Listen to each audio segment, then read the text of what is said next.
Alright, we're going to be continuing our Pillars of Eternity playthrough.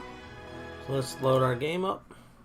Now I did some checking because these last two quests I have, I wanted to do those before I take off onto the DLC areas, which you have to do before you go ahead and beat the game. Well, these two quests that I've been working on, especially this one for Cragholt Bluffs, is extremely difficult for my, not end game party in that I haven't gone through the DLC areas. So I did some checking, and apparently these two quests were added with a patch during the second White March DLC. So these are end game quests that I'm trying to do before my party's really prepared to do them. So I'm going to leave and I'm going to go to do the DLC stuff because I'm not supposed to be here until after I go through the DLC. So that's the plan. We're going to leave this area. I powered through a bunch of the Cragholt Bluffs area, but these battles for the key pieces for the inner sanctum of Cragholt Bluffs, these rooms are very small and confined with a lot of high-level enemies that my party just can't handle. So we're going to leave. See, I'll show you. It's these quests. The Battle of Yenwood Field and Siege of Cragholt. Both of these were added in a patch with White March DLC. So I'm not supposed to be doing these yet. These are end-game activities, but right before you beat the game after you've cleared through the White March DLC. This one, I'm waiting to go to the last area, which is, the area where you'll beat the game eventually.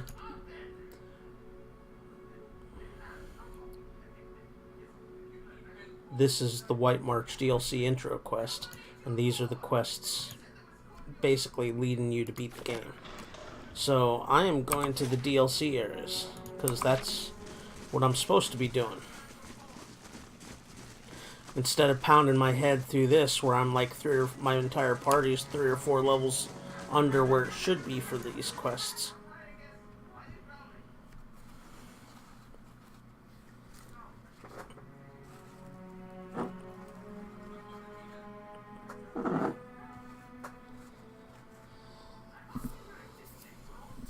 That soap really dried out my hands.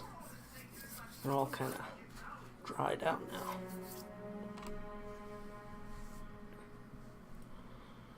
Just waiting on the loading. The first load is always the longest. Well, I've gone through the first load, so. Alright, so let's head out of this area.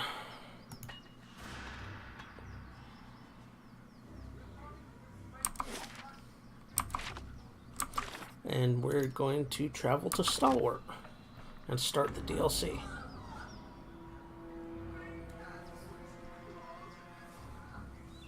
There's even a chest in here I can't open in the overworld area here. I can't open it because I haven't raised my mechanics skill high enough.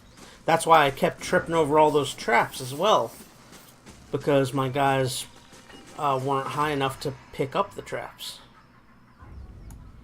So I think there's no place called Stalwart, so I think we just click the White March DLC. Yep, there it is. 12 hours. Alright, let's go.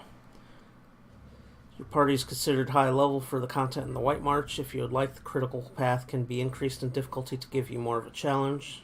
The rewards are the same. Just standard is fine. I don't mind powering through. Eventually the DLC difficulty will catch up to my party level. So I'm not overly concerned about that. I'm a normal difficulty sort of player, not a, challenge mode, ultra hard difficulty sort of player. You set out for Stalwart. The White March rises up in the distance, stretching to the north and south as far as the eye can see. It beckons to you with peaks like broken fingers. The road thins to a tattered ribbon, and the shadow of the mountains falls across your path. You've barely begun your climb when the darkening sky pummels you with hailstones and turns the ground beneath you to ice. You press on. The air grows thin, and the treacherous mountain passes funnel screeching winds past your ears. A blizzard forces you to make camp for 3 days, huddling for safety while snow piles around your refuge.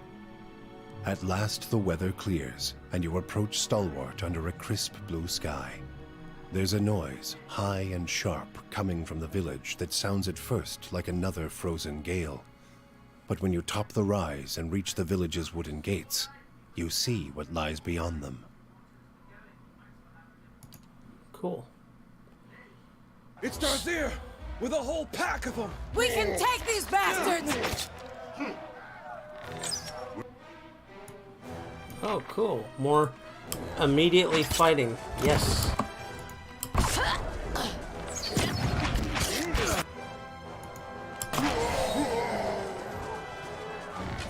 That's it!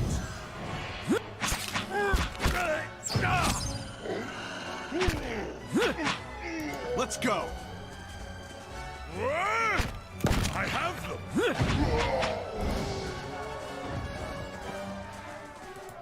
So far, this DLC is starting out pretty awesome.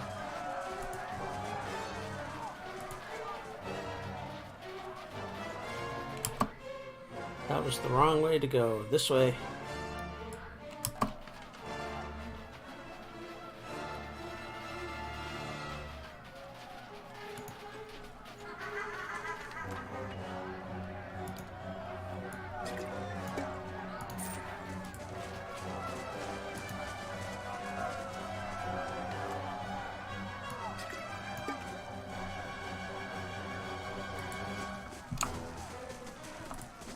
Look out! More of them by the fishery!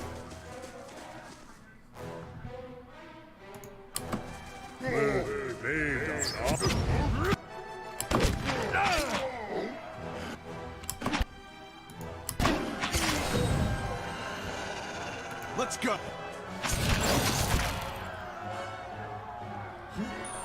So the main campaign in Pillars of Eternity reminded me of Baldur's Gate. This reminds me of Icewind Dale starting out.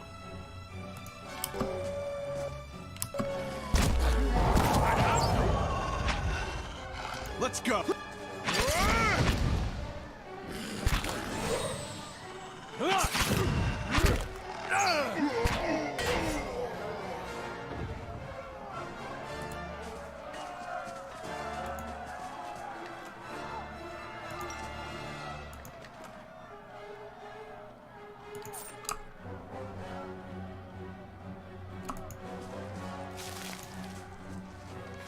We need help!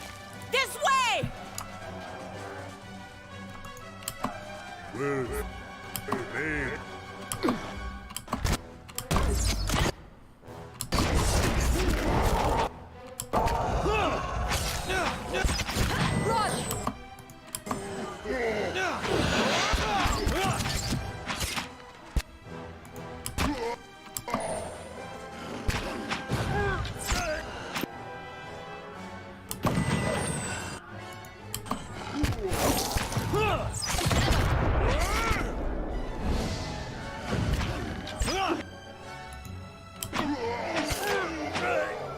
Let's go!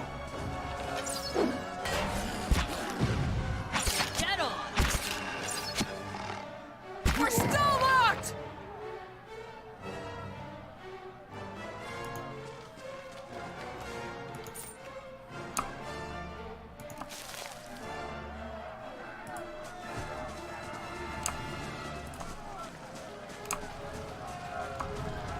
I'm not sure how big this place is.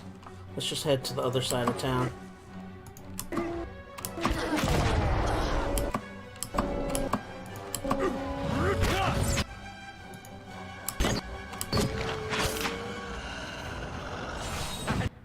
Sit!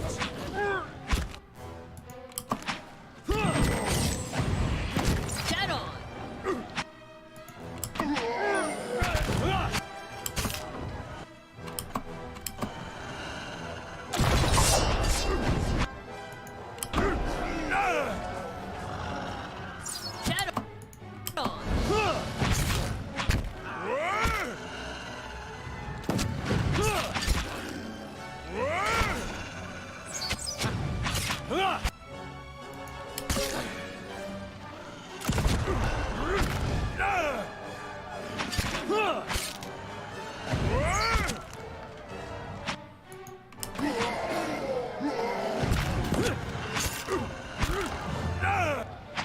That's it.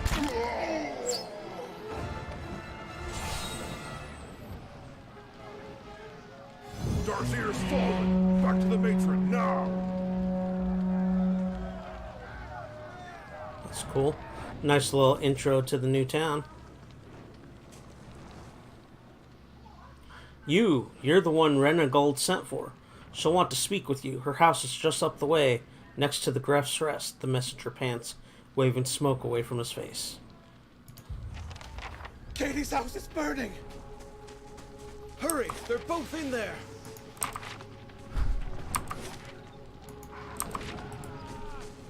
See if we can Help! rescue The hut's Katie. coming down.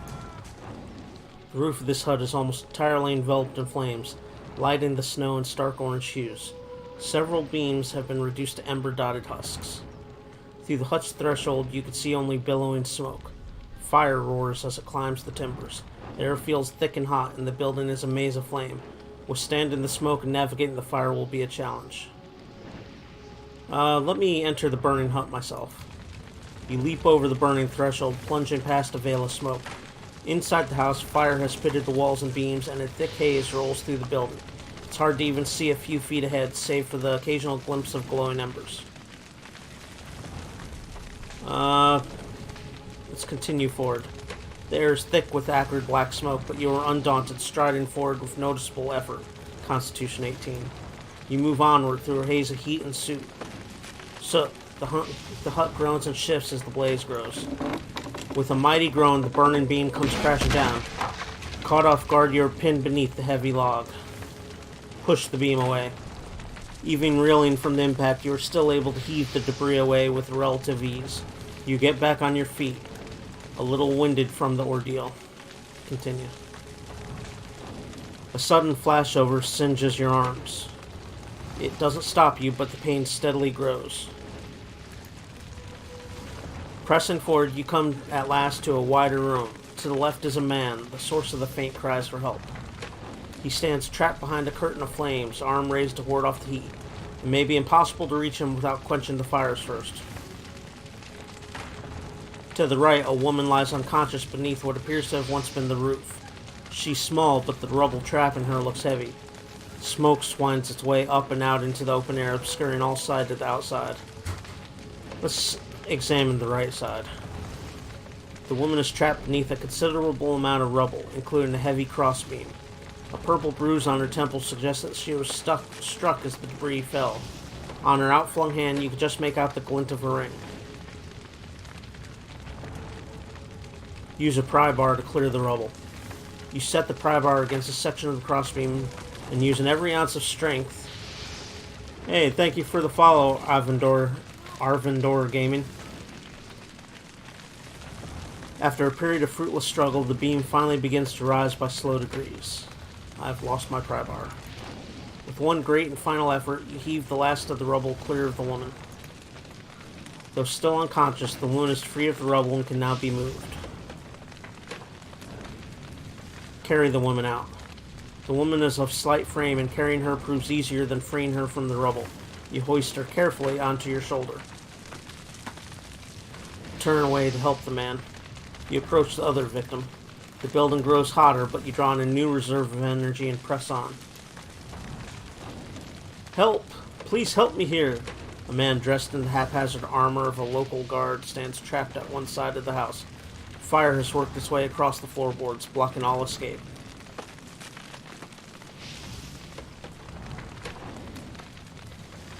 Try to reach for the man through the flames.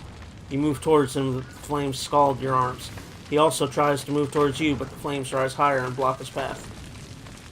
Retreat to the exit. You are rapidly losing strength, sustained only by the vast reserves of endurance. With every passing moment, escape becomes more unlikely.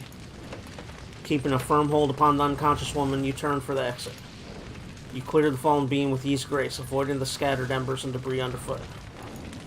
The smoke clouds your vision and makes it difficult to breathe, but you stagger onward. At last, you come to the door, rushing out of the blaze and into the mountain air. I couldn't save the guy, though. I didn't have the right Thank stats. the gods you saved her. You alright? I was sure that thing was coming down and taking you with it. The man wipes his brow and stares up at the collapsing house. At least you got Katie out when you did. As for poor Lurgolder, his eyes widen as a section of the roof collapses. He looks away, shaking his head. You look like you could use a drink. Take this over to Hefrix and have one on me. He flips you a couple flat carved bones. I wasn't able to save them both. I just didn't have the stats for it. Maybe he'll be alright. Maybe. Let me back in. I could save him. Maybe.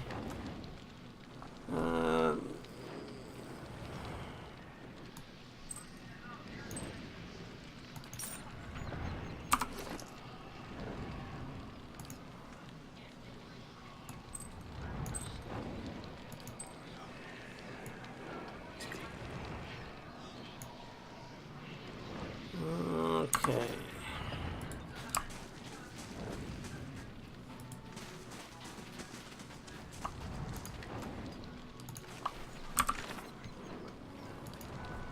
Speak with Renegold in her house. Okay. So let's... Might as well finish exploring.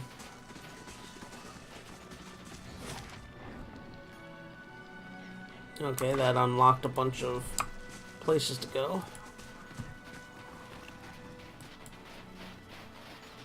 Must be because of the smoke. It's purposely hard to see.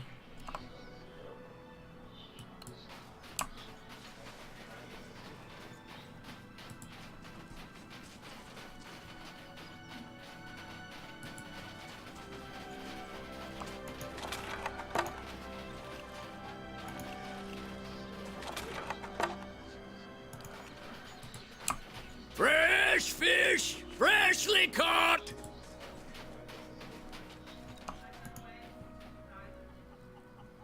Effigy's eyes! It looks at me! Ah! There is a lot of reading.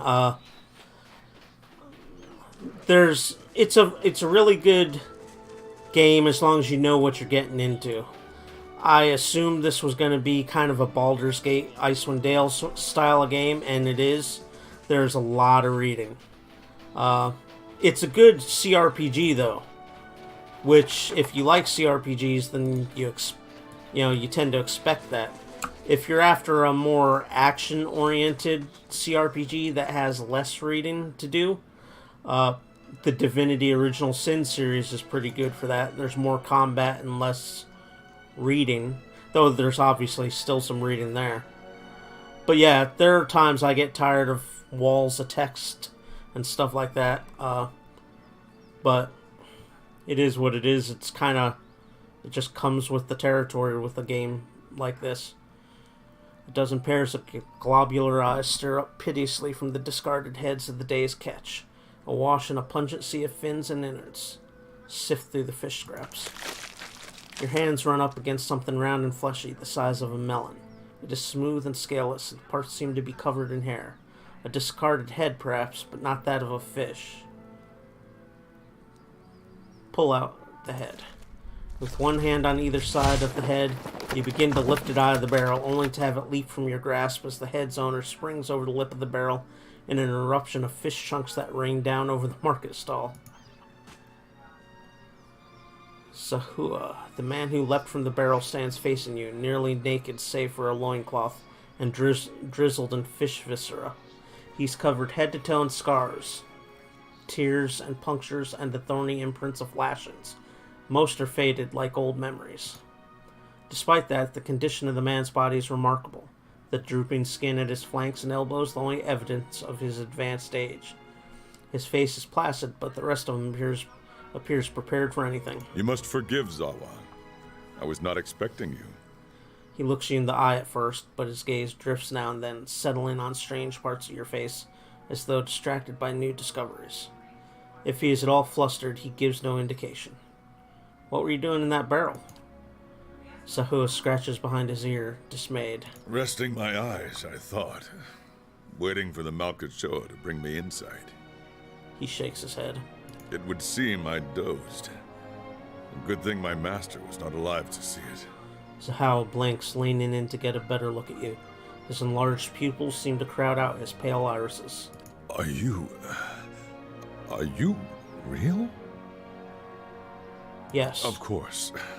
I meant no offense.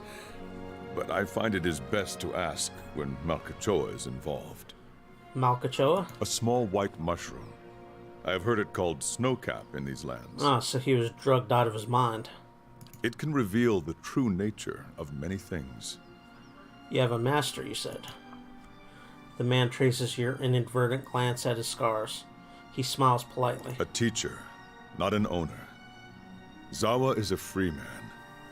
Well, as free as any of us. I still don't understand why you were in that barrel. I was freeing myself from vanity. Yeah, but now you're always going to smell like fish.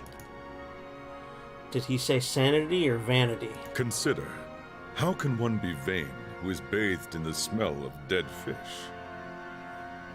My character leans rational and stoic, so let's see. I hardly noticed the smell. I had the idea when I passed this way earlier. I am pleased with the results so far. He smiles at a woman whose head is swiveled towards him as she passes by, a look of revulsion on her face. Distracted, her toe catches on a stone. She nearly falls on her face. He claps his hands together. Yes, quite pleased. Those scars are from battle? Sahua glances down at his body. From battle, yes. I left them upon my enemies. He points at various patches of crisscrossing scars. These were struck against fear. These against pleasure. These against hatred. Those down there against greed and doubt. And these... He points to his face. Yeah, I do a lot of role-playing games. I'm not exclusively a role-playing gamer, though. I like a variety of games. I like most different types of games. Currently, obviously, I'm 69-ish hours into Pillars of Eternity. But I've also been playing some Hollow Knight when I need a break from playing a role-playing game. So every couple days of streaming, I'll stream Hollow Knight. That's a Metroidvania style of game. I enjoy those types of games. Pretty much enjoy every game type. So I play World of Warcraft, though not on stream. I also enjoy action RPGs like Diablo, Warhammer 40k, Inquisitor Martyr, Grim Dawn, those style of games. I enjoy those. But currently finishing up Pillars of Eternity is my primary focus because I need a break. Like, get through the DLC, get the quests done, beat the game, and then play some other games, and then I'll go to Pillars of Eternity sequel, The Deadfire. These were for vanity. You made those scars? I cannot take credit for all of them, but I did most of the good ones. His mouth perks. I put them there in battle to remind myself what is real and what is not. Our worst enemies are inventions of the mind, pleasure, fear. When we see them for what they are, we become unstoppable. I wonder if he's a monk. He sounds like he's a monk. And you have achieved this? I feel I have been close, but never for more than an instant. In the moment when the pain is sharpest, the world becomes clear. In that moment, I am a match for anyone. He gives a slow, assured nod. Your wounds must have caused you to suffer greatly. Of course. I am fortunate to have suffered so much. He's definitely a monk. If I did not suffer, I would not aspire to free myself from it. I would wander from one unfulfilling goal to the next. More wealth, a better station. My soul would wither. Yeah. I mean, some of the people that get a lot of viewers, they're still pretty good. Like, I enjoy Dan's Gaming, but you lose something when you get that many viewers. There's no possible way the streamer can keep up with chat, and chat just kind of runs roughshod in in the chat. I mean, the streamer can't keep up with it. You have to pick and choose. I mean, that's the benefit to a small streamers. You get kind of one-on-one interaction. The streamer can read every message basically. But to search for a place beyond suffering's reach is to nurture the soul, to harden it against the elements. He clenches his fist in illustration. I've played Path of Exile. Path of Exile is a damn fine ARPG. I haven't played it recently. It's been a while since I played it, but it's a really good game from what I played.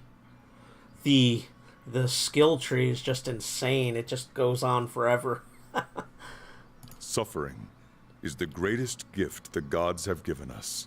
Their most beautiful, perfect creation. It is the hand that turns the wheel. His eyes gleam as though looking up an old and beloved friend. Do you often smear yourself with fish? Gods, no. What a way to travel the world. He's going to be one stinky son of a gun, I'll tell you what. The usual way is to smear yourself with the ashes of the dead. But they do not burn their dead here, so I have to make do with what the land provides. He sniffs the air. The cold seems to conquer the smell. Even now, the scent hides itself. Disappointing.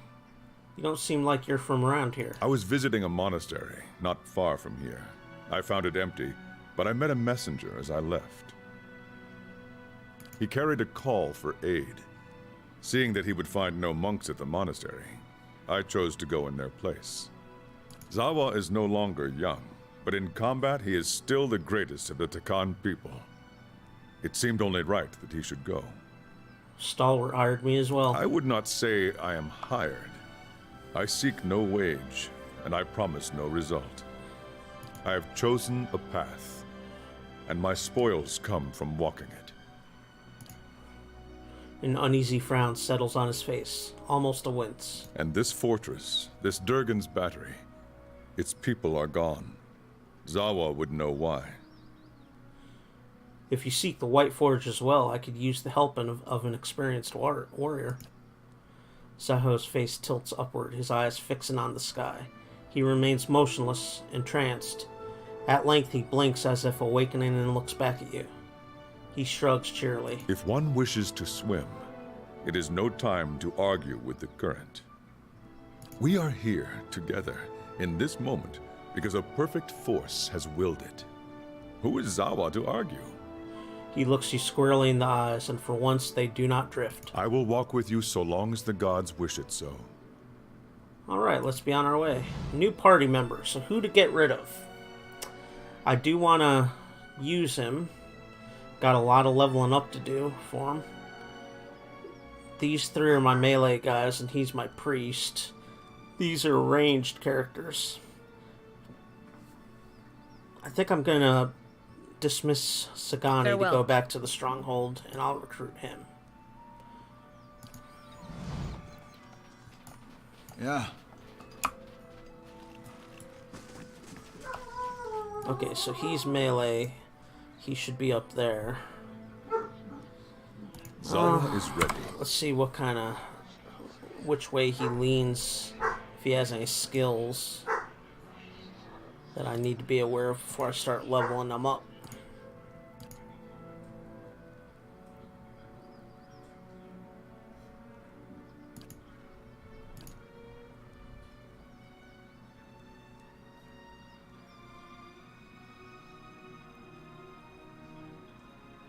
Okay, so I could actually use him unarmed with no weapons. That's interesting.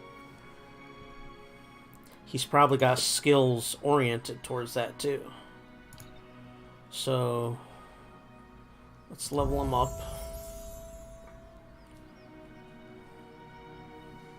I have a neighbor that looks just like this guy in his face. Okay, so a monk, athletics and lore with a smattering of survival sounds good.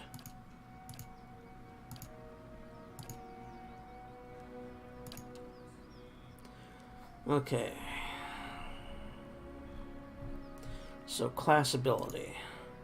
Lowers the monk's wound threshold. I believe I haven't played with a monk in my party. I think the way monks work is the more damage they take wounds from that damage, and then they could dish out more of their abilities. So, lowers the monk's wound threshold, allowing him or her to gain wounds at a faster rate. That sounds good. We'll go with that. Next level. Let's keep doing that. Okay, so monk abilities. The monk's hands become a frenzy blur of attacks, increasing their attack rate for a brief period. So that's an active ability. The monk is able to channel physical pain into pure energy and redirect it at his or her attackers. While the monk has wounds, he or she adds a proportional fire bonus to melee damage. That's pretty cool, and it's a passive, so let's go with that.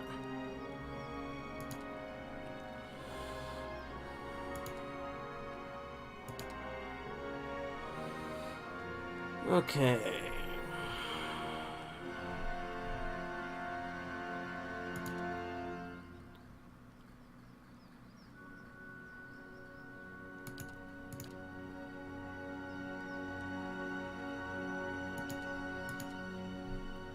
See, from Alkalight's Radiance on down, those are all mimicry of other classes' abilities.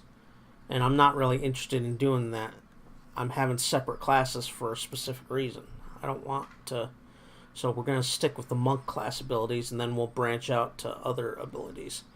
The monk immediately inflicts raw damage on himself or herself to gain a wound. Alright, that's fine.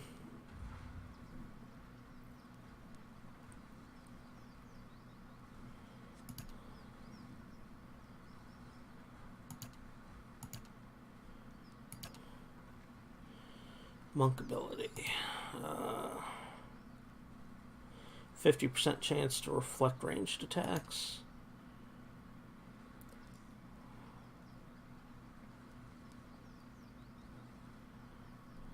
Clarity of Agony. Stun and Blow. That could be good, Stun and Blow. Let's do Stun and Blow.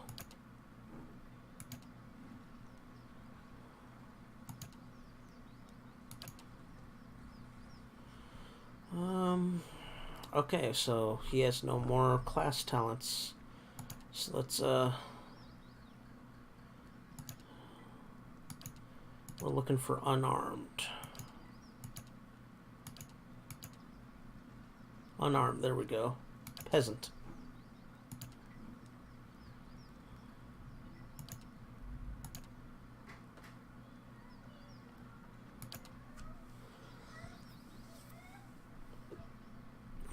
Let's see.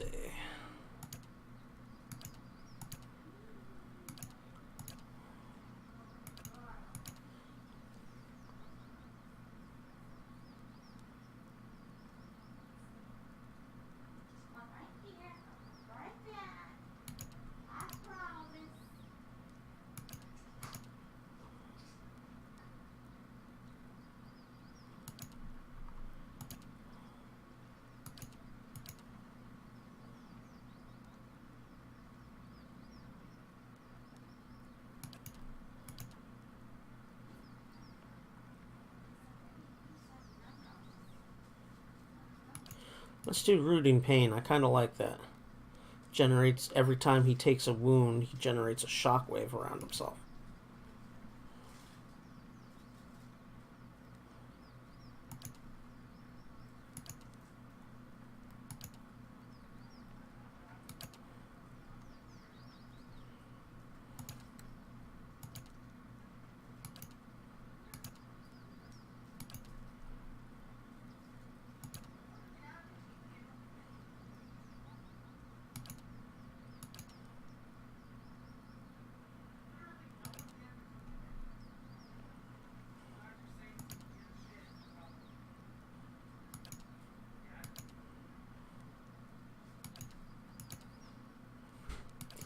Not sure if unarmed counts as dual wielding. You're using 2 fists.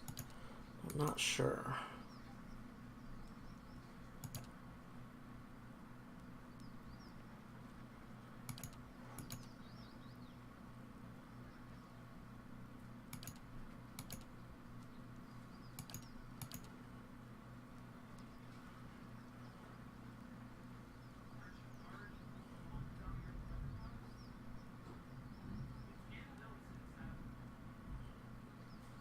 Let's do Bloody Slaughter. That sounds pretty good.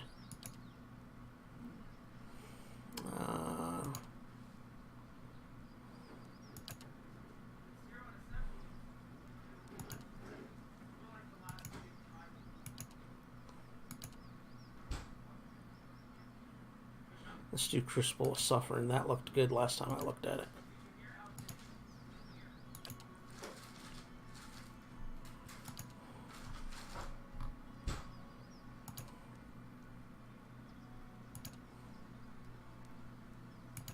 Let's do Interrupting Blows.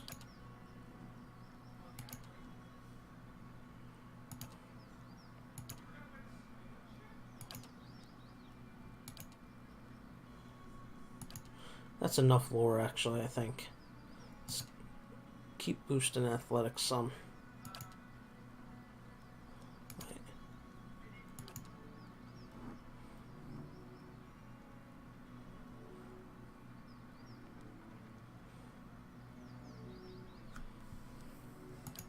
Yeah, let's boost athletics.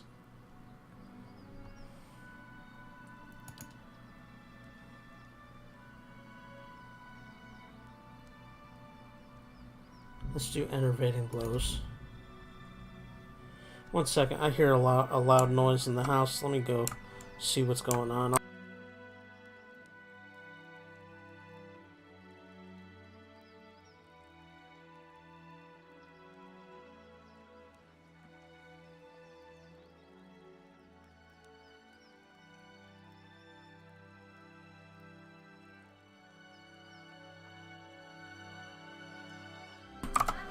Okay, sorry about that. It was just thunder. I thought the garage door was opening, which was unusual, so I had to make sure.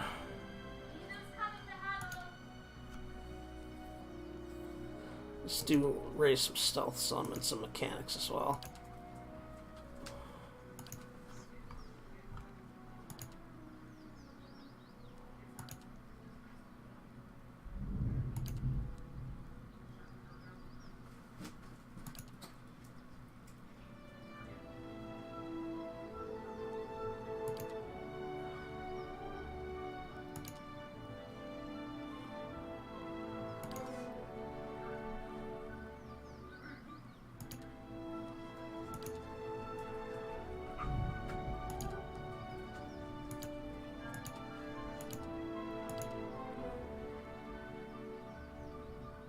Let's do Fast Runner.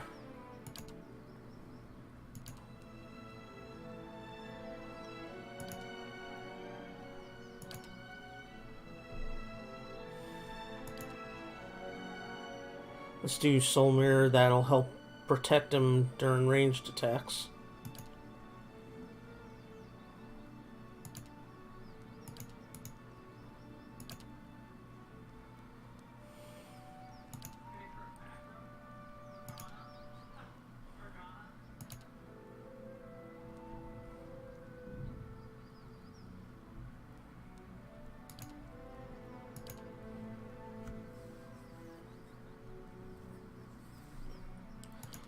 Okay, let's do Primal Bane.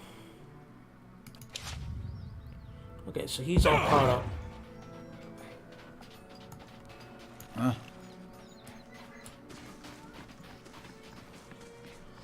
And let's see what abilities he has. Torment's Reach. Requires 1 wound. That'll self-inflict a wound. Stunning Blow, 2 per encounter. Alright, let's talk to him. What do you See what he need has of to say. Zawa? I want to know more about your beliefs. The ways of the Nalpazka can make little sense to an outsider. Who are the Nalpazka? We are the warriors of the Takan. Nobles, peasants, it does not matter. We are souls caged in flesh, nothing more. He knocks on his sternum. But it is one thing to say it, another to know it. So we train until we know it, Zahao, or until we meet our ends. not letting him finish. Zahao regards you a moment. I give this answer because it is what you wanted, but the Nalpazga would say different. They would say that we are nothing at all. What do the Nalpazga seek? Zahao studies the horizon.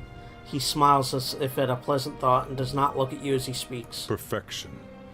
He lets the word hang in the air a moment, as though it were an invocation. Look around you. The world is perfect. Every being, every moment, every death. He frowns and shakes his head. Rarely do we see this. We stumble through life, lost in distractions. Every practice of the Nalpazga is a reminder to stop stumbling, to know the perfection. How can you say the world is perfect? You think the world imperfect? Most would agree. Most would say the world is imperfect because we suffer. They imagine a world without suffering and dream of living there, and suffer all the more for it. Beneath Zahao's calm expression, a deep fervor begins to glow like fanned embers. This is their mistake. The world is perfect. It was created by a boundless wisdom. It is for us to learn why a perfect world requires that we suffer. When we met, you said you were freeing yourself from vanity. Vanity is a snare that roots us to the ground. The way we see ourselves, the way others see us, these things are not real. They cannot be touched. The Nalpazga teachings reveal many such snares. Fear, pleasure, doubt, hatred. They hold us back if we let ourselves be caught. And what happens if you can avoid being caught? Then you see only what is truly there, and you suffer no longer. You become as a god, seeing things as they do. Zahao speaks as one recalling a fantastic dream. If you can loose yourself from the snares, then you are free. Tell me about your scars. I meet people on the road, and they pity me. I have come to find it endearing. They see so many scars, and they wonder, how can the man beneath not be broken? He runs his fingers over the puckered remnants of a gash on his left forearm. A scar is a wound that heals, a living reminder of our power over suffering. They cause no pain, only the echo of pain, which cannot hurt you. Show me a scarred man, and I will show you a man who can overcome. Why had you eaten snowcap when we met? The Malkachoa? At any time, it is rare that I have not eaten some. When you first try it, it seems a beautiful fantasy. You see colors you have never seen, meet creatures that are not there. With practice, you see that all it does is show you reality, the essence of all things, how they are alike and connected. I have watched trees grow and wilt before me. I have tasted meat and known the animal's life as if it were mine. He leans in conspiratorially. But the Malkachoa often causes the stomach to empty with great violence, so it is not for everyone. Tell me again why it is you think we should suffer? If I did not suffer, I would not aspire to free myself from it. I would wander from one unfulfilling goal to the next. More wealth, a better station. My soul would wither. But to search for a place beyond suffering's reach is to nurture the soul, to harden it against the elements. He clenches his fists in illustration. Suffering is the greatest gift the gods have given us. Their most beautiful, perfect creation. It is the hand that turns the wheel. His eyes gleam as though looking upon an old and beloved friend. I would gladly cast light upon them. I want to ask you about something else. You would ask much of one who knows little. Where did you learn how to fight? Most Takan have two choices. They can grow crops, or they can become Nalpazka warriors. I was the youngest of 5. A dreamer. The Nalpazka were always in my thoughts. They did not feel the same about me. 3 times I tried to join their ranks. 3 times I was refused. Why were you refused? All that time spent dreaming, and I had not thought to prepare. I was lazy, uncoordinated, overweight. If they had not refused me, what shame I might have brought to them. But they accepted you eventually. They had no choice. Our high priestess had a vision. Let me guess, Malkachoa? Malkachoa, plus some other shit, knowing her. No one put on a better ceremony than she did. What did she see? She saw me as chieftain, leading a host of Nalpazka warriors to victory over our enemies, Kechmatl. The last word twists his mouth as though he'd eaten something spoiled. Our last chieftain had died over the winter. A new one had not yet arisen from the Nalpazka. I will say for reference that it is thundering pretty good, so I should be fine. But if the stream suddenly abruptly ends, potentially might be because I lost power or something like that. So the timing was right. The next day they brought me before Ishipilo, the great master of the Nalpazka, and I became his pupil. And this Ishipilo taught you everything you know now? You know now? I still trained with the other instructors, sparred and meditated with my Nalpazka brothers and sisters. I learned from all of them. But learning from Ishipilo was a chieftain's privilege. He knew the secrets that could grant mastery over reality, invincibility in combat. When a Nalpazka was deemed a worthy successor to a chieftain, greater than all his peers, Ishipilo would take him in, prepare him for the future. I would not be as I am now without his lessons. You said your teacher knew how to master reality. Did you learn his secrets? Sahao opens his mouth to speak, but only a slow exultation escapes. He looks at you frowning and tries again. Not all of them.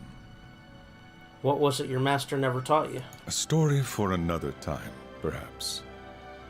One thing he did teach me was that the more you talk, the less you hear. And the less you hear, the less you have that is worth saying. Tell me about your home. Ishimidal is vast. Outsiders think of it as one land and its people as one people. But if you walk across it, you see that there are many Ishimidals. The Ishimidal that the Khan know is rich in soil and water. The crops seem to grow in front of you. We build our homes along the Akia River, and it is good to us. Though every so often it floods, so that the Khan do not forget their suffering. It would not be the rainy season without my neighbor Esley swimming after his escaped goats and nearly drowning. The mirth on Zaha's face buries itself suddenly, as though evading capture. But home is an idea, no more real than justice or honor. What were you doing My before? home is here now. Jump the Wherever gun. I stand, What were you doing before you came here? I hope to share knowledge with the monks of the Thousand Dreams. Their monastery lies east of here. They are said to be seekers of greater truth, like the Nalpazka. But if they still exist, I did not find them there. Let's keep moving. Okay, so now I have to deal Yes. with armor. What exactly? Okay, so it looks like he wears light armor. He's not going to use weapons. We're going to be unarmed. So, light armor. Oh, he can also... I can also burden him with a ton of scrolls and shit to relieve some of the pressure from my other characters.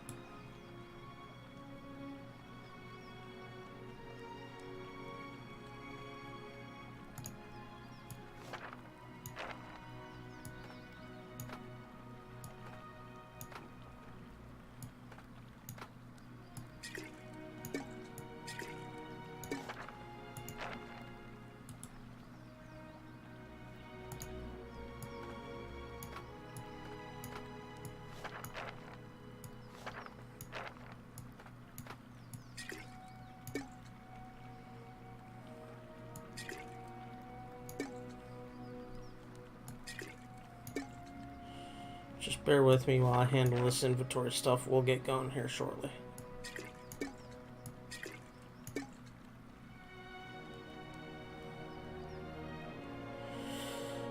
Okay, so no weapons for him, but we do need light armor.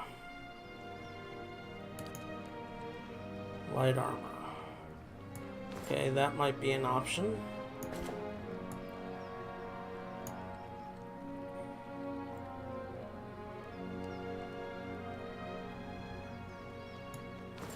That's an option.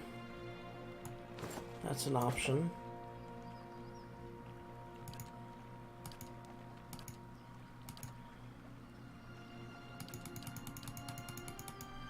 He's gonna need a helmet, 2 rings, okay.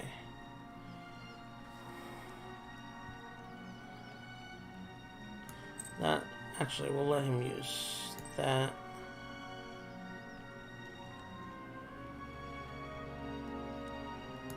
Oh, bonus melee damage from wounds. That's tailor-made for him.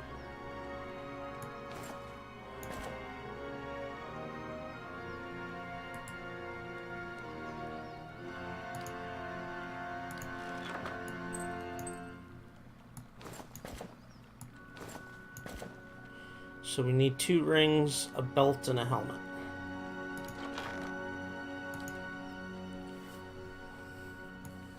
Of deflection. There we go. Looking for another ring.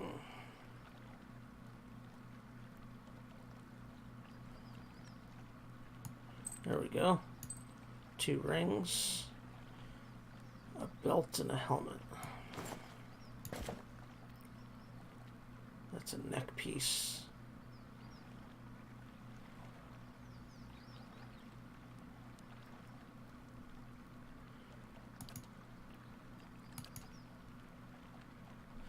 Let's see what he still needs. I don't think I have a belt, so let's look at our 3 armor choices.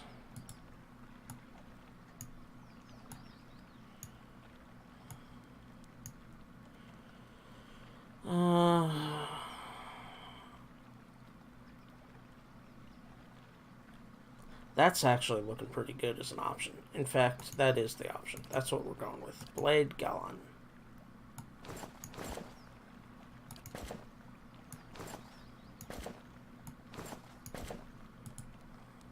See if we can enchant it anymore.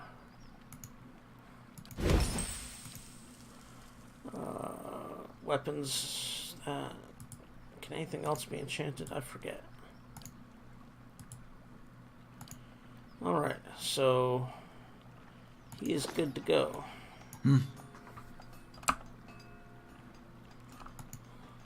Stalwart Fishery. Sure.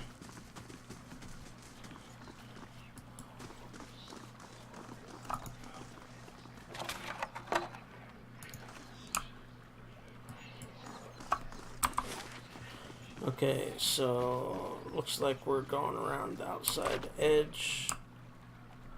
We're not going in buildings yet. We're just exploring the neighborhood.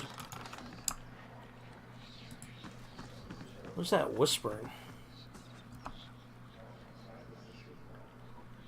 I'll find it without your help. Not giving up, you hear me?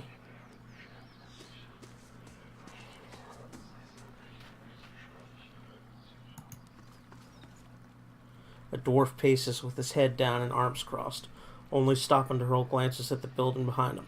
His face is smeared dark with grime, and soot falls from his beard as he mumbles to himself. Work my hands into bloody stumps in this place, and for what? He kicks at a mound of dirty snow. Start with nothing, leave with less. He extends his arms out. Let's do rational. The attack of the ogres has hurt everyone. Hurt? The dwarf hunches his shoulders as if saddled with weight. He looks around to the passing villagers. Don't mistake me for one of them. I carry more on my back than tinder and pelts. Well, good riddance. Should have never settled here in the first place. Some things you mean to leave behind. Come to find out, you pack them anyway. But I'm not leaving until I recover what's mine. They can't deny me again, not after this. Okran gestures at the burnt-out buildings. Those sweet-tongued priests took my heirlooms. Bury the memory of my past, they said. Now I don't even have that. What priests? Only ones here. They occupied the temple some time ago, picking at desperate folk like vultures. Those priests, Andra's dogs, said the goddess would forgive, that some things are best left to be forgotten. He nods towards the nearby temple. Their leader, Lafta, I believed her words. Another one of them, a gift bearer, took my medallion. He closes his stocky hand into a fist. And now they won't tell me where it is. Your problem is that you give meaning to meaningless objects. Here, let me show you something. I need one of your rings. Okran draws back his hand, but Sahag gives him a trustworthy nod. After a moment's hesitation, Okran relents, dropping a jeweled band into Zahau's outstretched palm. Immediately, Zahau flings it into the lake. See, you are no worse off. Okran's face, already splotched pink from the cold, turns a deep shade of crimson, and his mouth puckers as though his head were set to implode. After a tense moment, his breathing slows and his fists unclench, his original look of pain, frustration returning. Why won't they tell you? Because they think they know better, that's why. Said it was the only way I'd forget. What did you want to forget about your past? That was a different life, better days. Until Okran closed his eyes and shakes his head. Motes of soot fall onto his hunched shoulders. It's my burden to bear, not yours. I thought to cast it away, but the memories I lost were all the wrong ones. What else did you give the priests? The dwarf casts a measuring look at you. He quickly turns his head away and nods. You'd understand its value. My armor, a set finer than I've ever seen, but worthless to an old dwarf. I'd have traded it for the medallion, but fool that I was, I gave them both. Maybe there's something I could do. Not the kind of talk that I've grown used to these last few years. I admit the priests may pretend otherwise, but folks here tend to look only after themselves. I'd be surprised if they return it willingly. They believe it's a sacred duty to cast the offerings to the goddess at some place where they'll be forgotten. Better to find where they drop them, I think. What's Lafta's role in all of this? She leads that group of crows. They took over the temple as folks started to leave. Came to unburn those that sought to forget their misery here, they say. Tell me about this medallion you want to recover. It belonged to my sister. It was just a pretty trinket to her. To me, the dwarf casts his gaze down. She was the last of my family. At least they still acted like family to me. Goodbye. I don't expect luck to grace me now, but if you find anything, I'll be here. Count on it. He gives you a vigorous nod.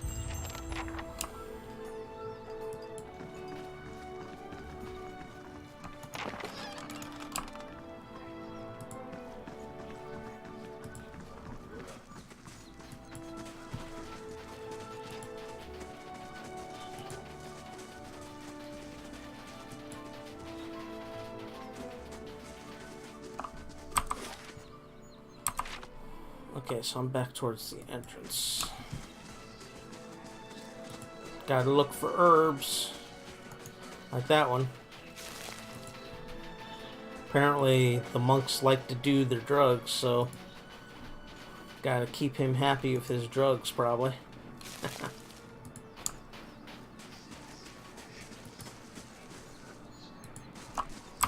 Okay, so I went down. Let's go through the middle, which is the path I took to get here. When I first got here. Yudurin. The Orlan bows to you. Ah, the adventurer who saved the village. So good of you to visit my humble wagon. I am Yudurin. How's business? He gestures at the village around him. Poor, like this place. Not much coin to be made trading in furs and fish. I came to the White March because I assumed there would be no competition. And I have none, because there's none to compete over out here.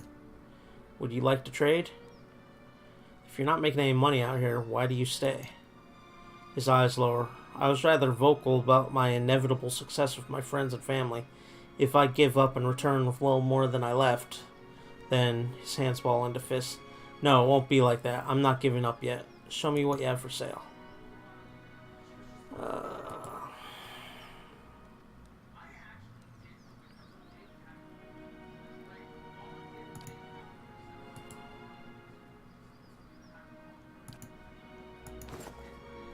No, I don't want that.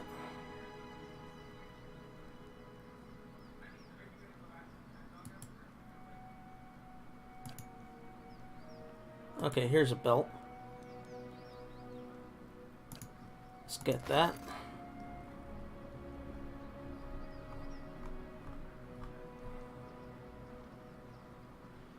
Don't need anything else. Let's get that belt. And we're going to give that to the monk.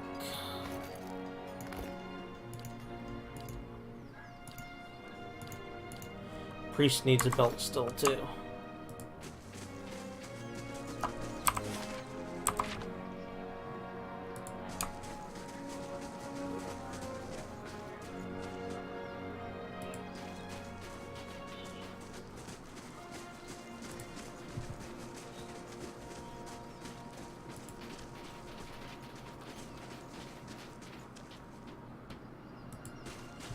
Oh, sounds like the rain's hitting.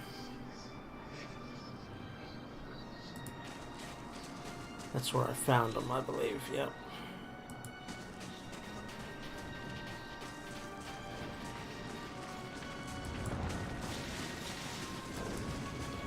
How many buckets of water does it take to put out a fire? It's like how many licks does it take to get to the center of a Tootsie Roll Pop?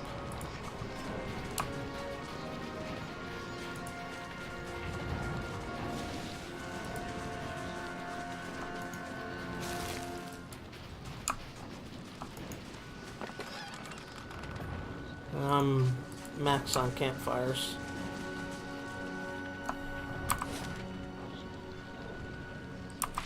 Okay, let's go down this way on this level.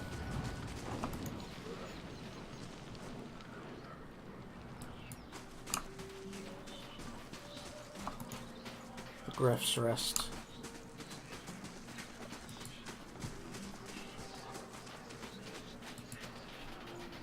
There's an outhouse.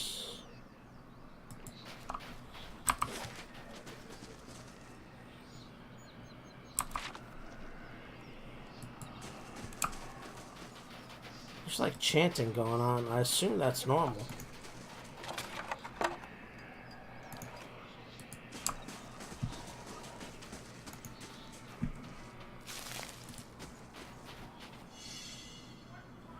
Secret. That's unusual. Let's make sure it's not trapped. Margaret's fire casts light in dark places. Doesn't appear to be. 12 silver.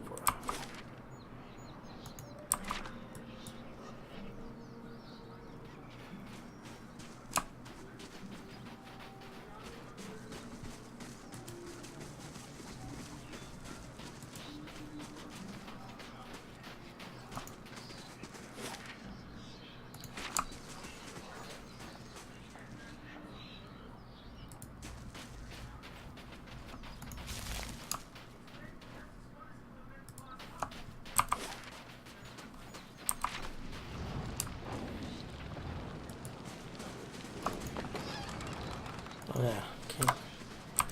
So all I have left to explore in this town is up here.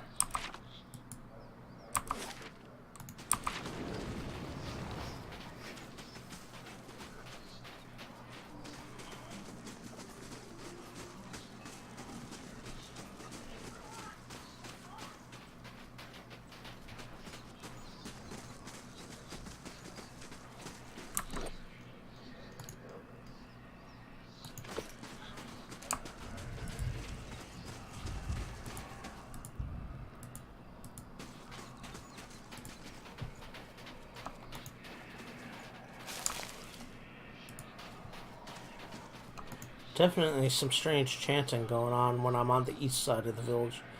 These smelters haven't seen use in a long time.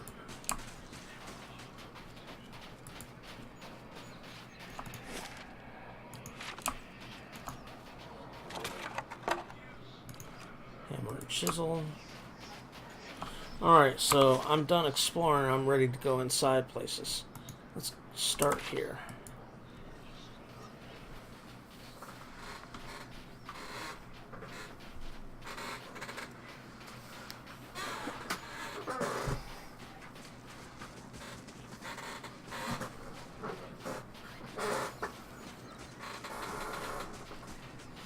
Save our game before we start going in and talking to people.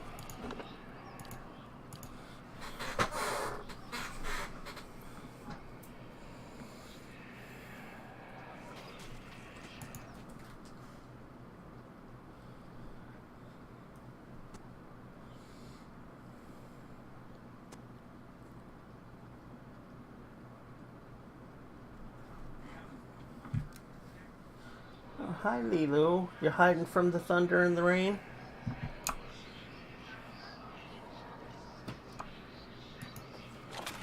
Just looking, not taking. Taking would be stealing. I'm not taking.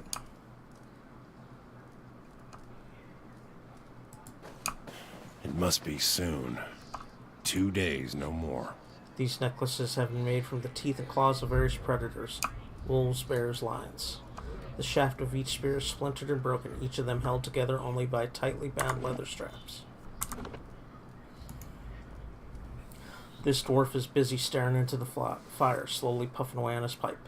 As you greet him, he's visibly startled, and his pipe clatters to the floor. Sorry. Didn't hear you come in. My ears aren't what they used to be. He stoops, wincing, to retrieve his pipe. When he rises again, he has a hand against his side. Who are you? I'm Thiersch. I've lived here long enough that Kith have started calling me the Old Hunter. And that's about all I can say for myself. Cat, get out. Come on. Where are you? Kira, get out.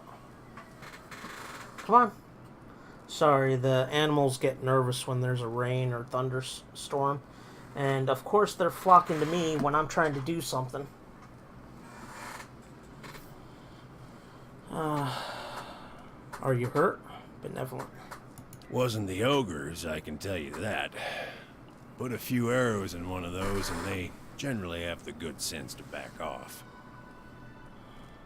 But I've been hunting this wolf for near a year now. A man-eater.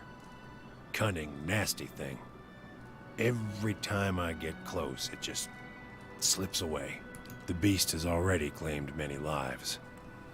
The first victim was my son, Saldren. You can stay in there as long as there's nothing else in there, kitty.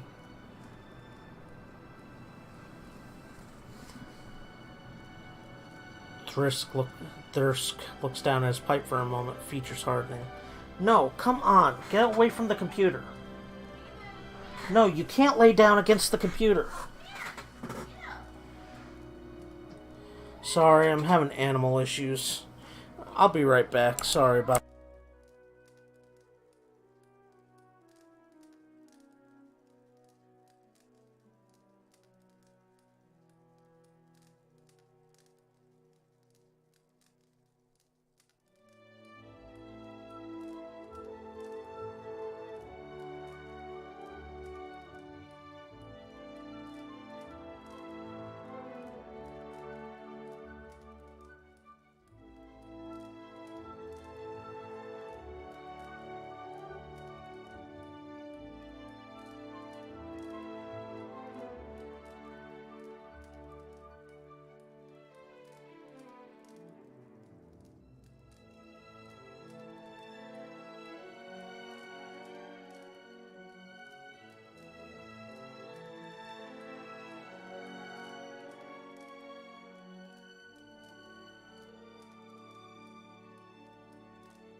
Sorry about the interruptions. Animals are freaking out because it's raining. God forbid it's raining, right? The beast has already claimed many lives. Thirsk looks down at his pipe for a moment, features hardening. Zaho leans in eagerly. Go on. Thirsk furrows his brow a moment, but continues anyway. Got the better of me this last time.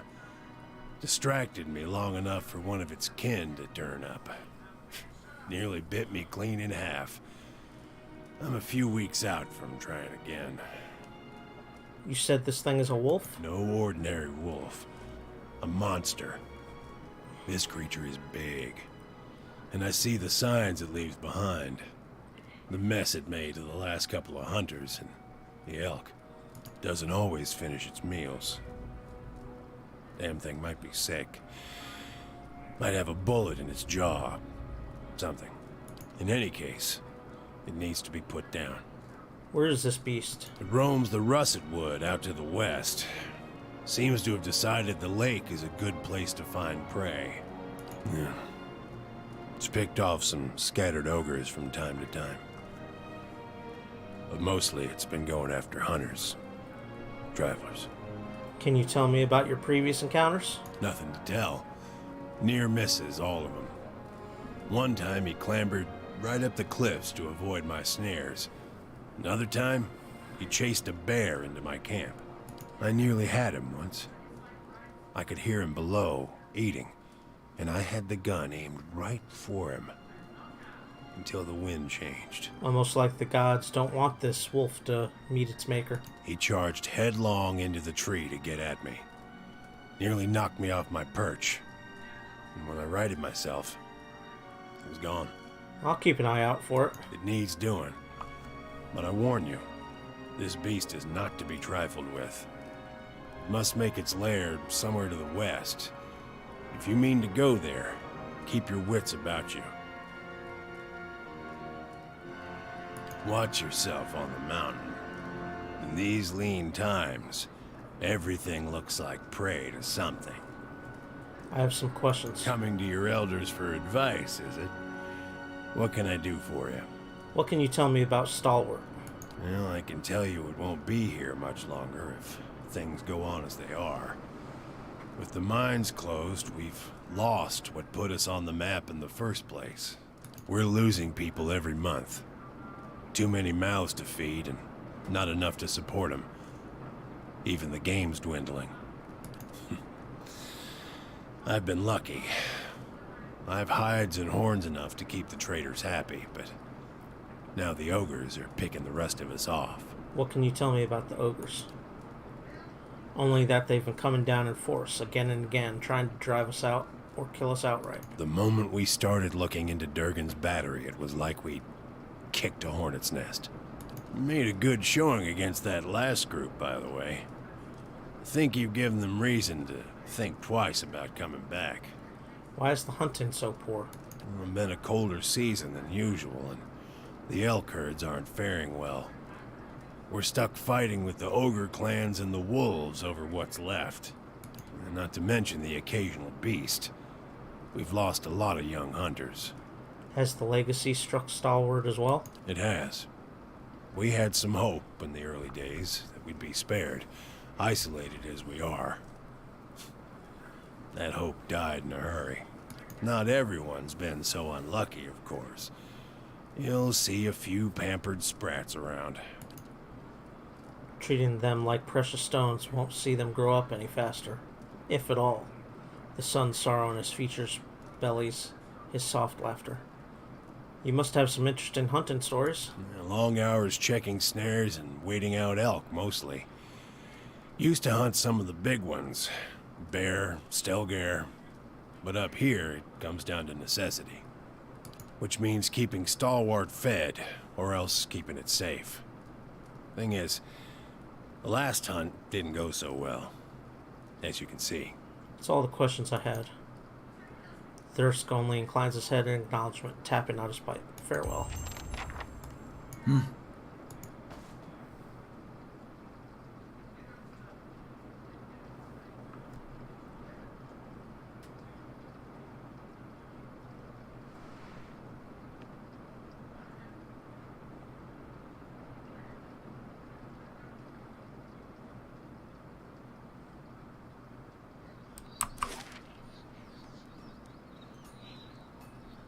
Hard living in a place like this.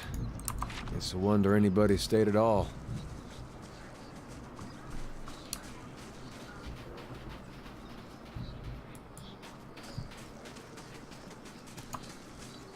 Don't see the harm.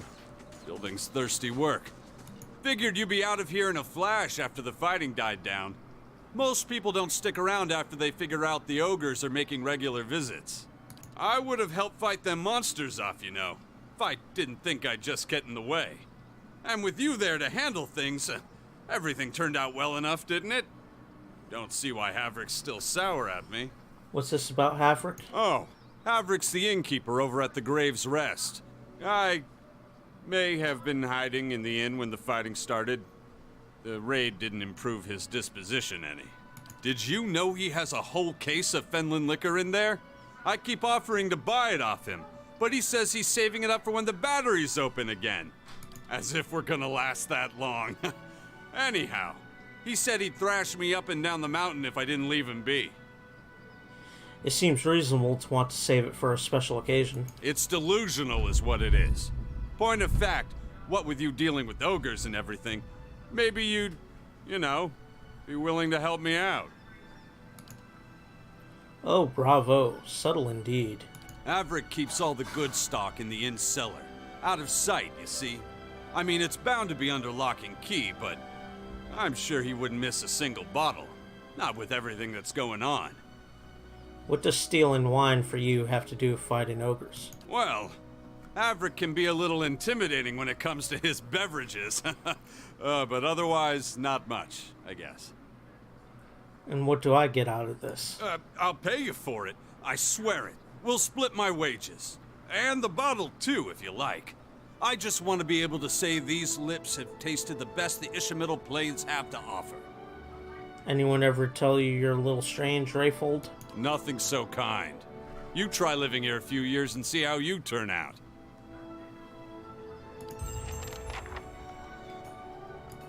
Yeah.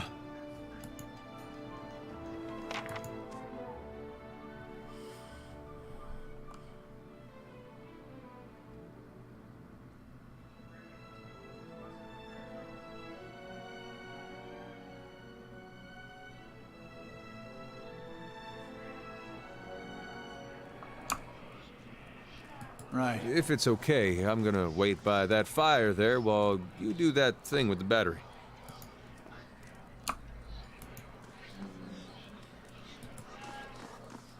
Ooh, still can't feel my fingers.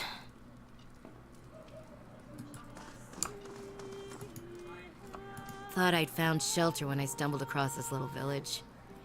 Guessing you did too, huh? Fiera raises a frosty mug to you. Even though the warmth of the hearth reaches you here, her hands are wrapped in werewool and her ears muffled by a hat. Her face has the taut, wind-beaten look of someone who's recently come from the road. As much blood as there was in the streets, I'm lucky the ale's still flowing. She takes a drink, and as she tilts her head back, you see a bruised purple in her jaw and the crimson bloom of scraped knuckles. What exactly happened to you? Thought all the whispers about Durgan's battery were just village superstition. And maybe they are. But I might have been on my guard if I'd listened. I was part of an expedition, hunting for relics from Durgan's battery. And picked up a good haul, too. She takes a slow swallow of the bear. So it figures that's when the winds pick up and the sky starts dumping snow. We lost sight of the road. Meanwhile, something else found us. Took Liam out before we even realized we were surrounded. And then we see him coming out of the snow. These little four-armed wilder. Lagufoth, they're called. She shakes her head, staring at the embers in the fire pit. Quick little bastards. Francesca and I held them off as long as we could, but when they filled her full of darts, I turned tail and ran. Found my way here and thanked my luck for escaping the Lagufoth. Then come to find out that this town's got an ogre problem. You can't mean to... Well, my character's rational and stoic. At least you made it. Wish I That's could not say the bad. same for Francesca and Liam. Wish I could have taken her finds with me, too. I need to get those artifacts. Not that I'm in any shape to go after them myself. But I can't afford to return to Defiance Bay without something to show for my expedition. Apprehension creeps into her expression. She stares into her mug, swirling its contents. But you've got your own expedition to the battery, don't you? While you're out there, maybe you could look for my goods. Whatever's left of them. She looks up from her mug, hopeful. I'll give you a cut for anything you bring back, of course. I ain't asking for charity. I just can't afford to go home empty-handed. She brushes her nails along the side of her mug as that anxious look returns. Tell me what you're looking for. Like I said, we were treasure hunting near Durgan's Battery when we were ambushed. What else do you want to know? Why are these relics so important to you? We took out several loans to pay for our trip out here. I'm gonna have trouble if I don't pay them back. She scratches the back of her neck. She's acting awful shifty and nervous. Remind me where I can find your caravan? What's left of it should be near Durgan's Battery. If you stumble across the Logothoth, you'll know you're close. What do you know about Durgan's Battery? Just that it's been locked up tight for 200 years on account of those dwarves having a row. Which means that any trinkets from inside fetch a nice price. Sorry, I'm more of a businesswoman than a historian. Goodbye.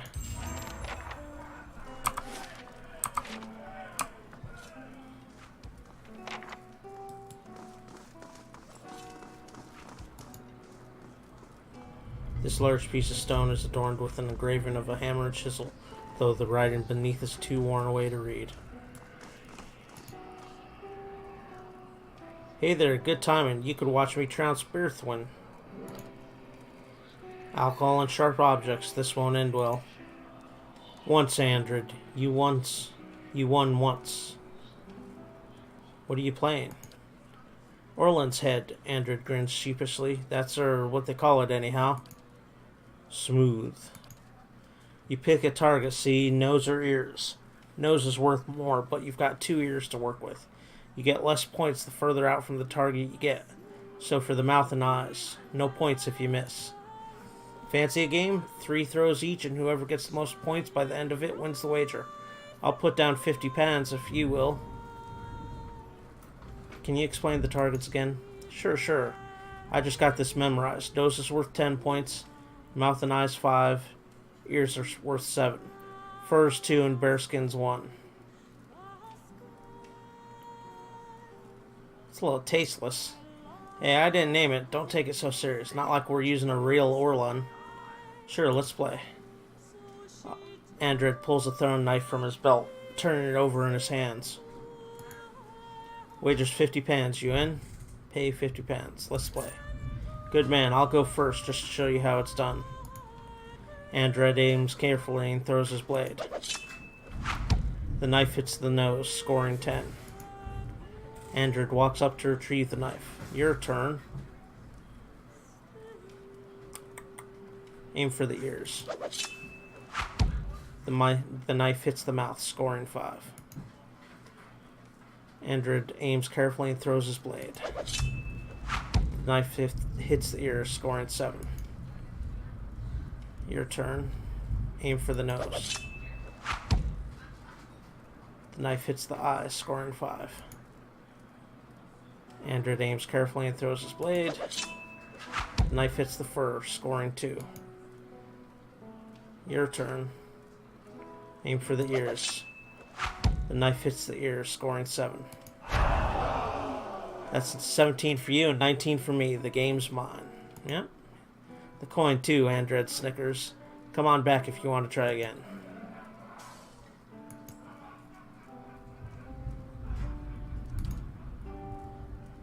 My friend doesn't mean to be an ass, sir. It just comes natural. What? I'd want a crown.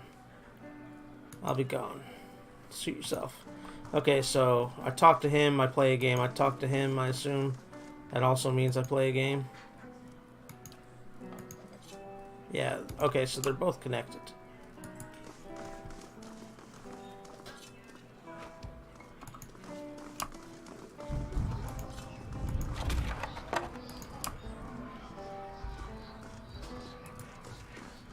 Owena! Go check on that Orlan. Make sure he don't steal nothing.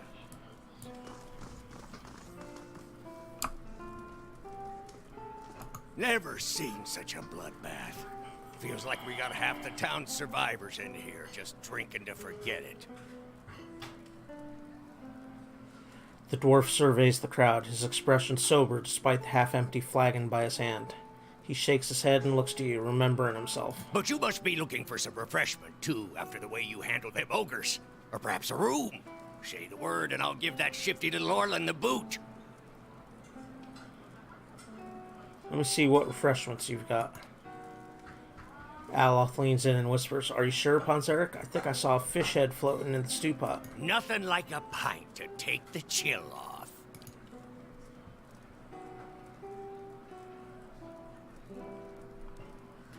Okay, he doesn't have crap for sale. Back to warm your hands, eh? What can I do for you? Earlier, you said something about an Showed Orlan. up a few days ago. Sticks his nose out of the back room just long enough to empty his chamber pot. He squints toward the hall as if daring the Orlan to show himself. Up to no good, I tell you. I'd like nothing more than to see him gone, but I don't want to ruckus over it. What makes you so sure he's trouble? We get our share of lowlifes coming through here. Smugglers, fugitives, Kith looking to avoid the sharp eye of the law.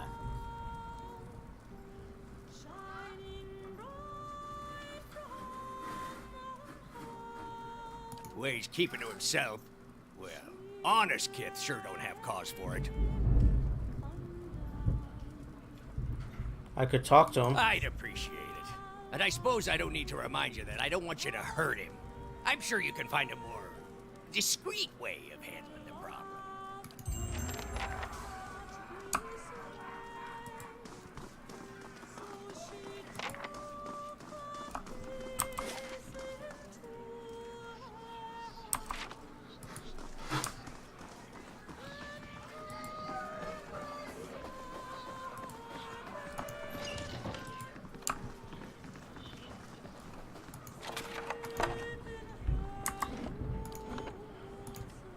Save my game. Just in case we have a power outage. Not to be rude, but I'm rather busy. Can't you get another room? The Orlan turns and glances past you with a quick, nervous motion. His ears, shredded and scalloped at the edges, are pressed against his skull.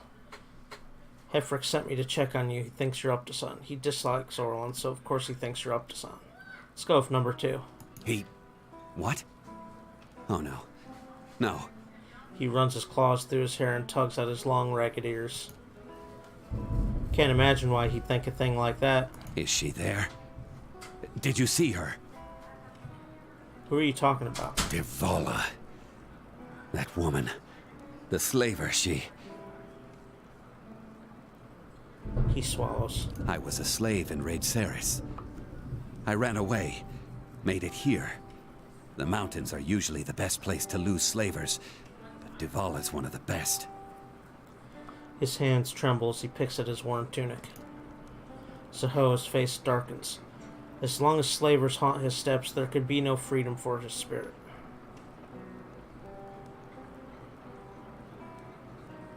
Perhaps we should tell someone. Stalwart won't stand for this. Slavery may be illegal here, but I wouldn't be the first runaway to get nabbed in a town like this, while some local trapper gets a nice payday.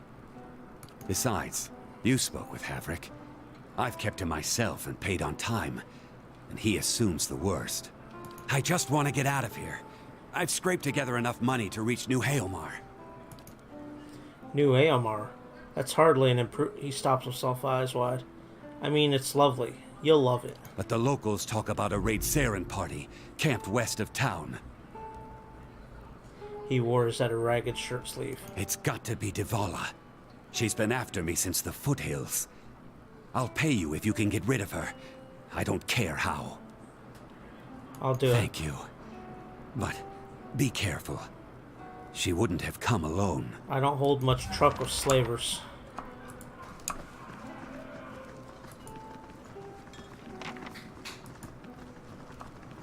Excuse me, was there something you need? She knits her fingers together and looks intently at the floor. Farewell. Not stealing anything, just taking a look, see what you got. Don't mind me.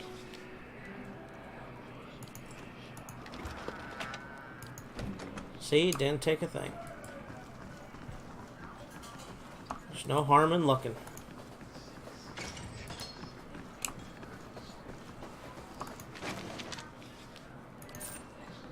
It's not stealing if they won't catch us.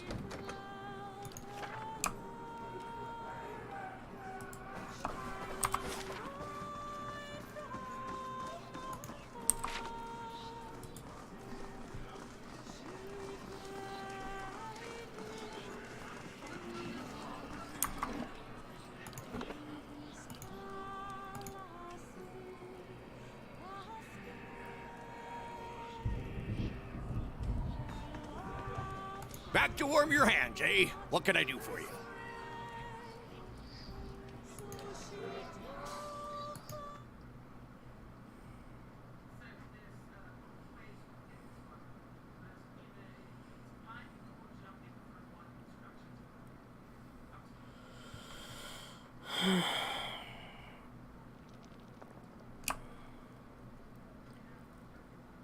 Oh, some gambling going on.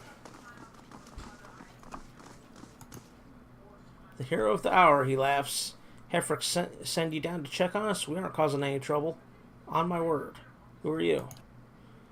Teenlissig. He raises his mug. Humble fisherman, though with the ogres coming down all the time, well, I'd sooner fish for truth down a bottle for the time being. Don't suppose you know where a man could find some Fenland liquor? All Hathrick's best is over there, but I want it, friend. It's a mess of traps, and I should know. Nearly took my eyebrows off. Tainleg points a finger towards the nearby shelves. What are you playing? Dozens. Care to test your luck? Each of us puts down 50 pounds. 3 wins, and you take the 100. Could explain the rules if you like. What are the rules? It's simple enough. Winner takes all. We roll 3 dice each. Get 3 4s, and that's the dozen. Beats all the other rolls. You roll anything else that sums to 12, that's the towers. Second best. You roll any other triples, that's a godhammer. You get a pair, that's witnesses. 1, 2, and 3 is the same. That's the lowest. Any other roll is talkers. Doesn't amount to anything, so you roll the dice again. You get it? I'll play. Teenlissig reaches forward to gather up his dice. Continue. Right, here we go. Coins on the table. Pay the 50 pounds. I'll let you go first since you're new. Teenlissig chuckles. Roll the dice. You cast the dice. 1, 2, 5. Talkers. Roll the dice. 3, 4, 5. Towers. Value 5. Your turn. Teenlissig rolls the dice. 2, 5, 5. Towers. Value 5. Looks like we're evenly matched. Let's go it again. Teenlissig reaches forward to gather up his dice. Even so far. Go on then. Roll the dice. You cast the dice. 1, 1, 5. Witnesses. Value 5. Teenlissig rolls the dice. 1, 4, 5. Talkers. Teenlissig grumbles and picks up his dice again. Teenlissig rolls the dice. 1, 5, 5. Witnesses. Value 1. Damn, your witnesses beat my witnesses. The round's yours. Teenlissig reaches forward to gather up his dice. Continue. Ready? Roll the dice. You cast the dice. 1, 4, 4. Witness value 1. Teenlissig rolls the dice. 1, 2, 3, 4. Talkers. Teenlissig grumbles and picks up his dice again. Teenlissig rolls the dice. 3, 4, 5. Towers value 5.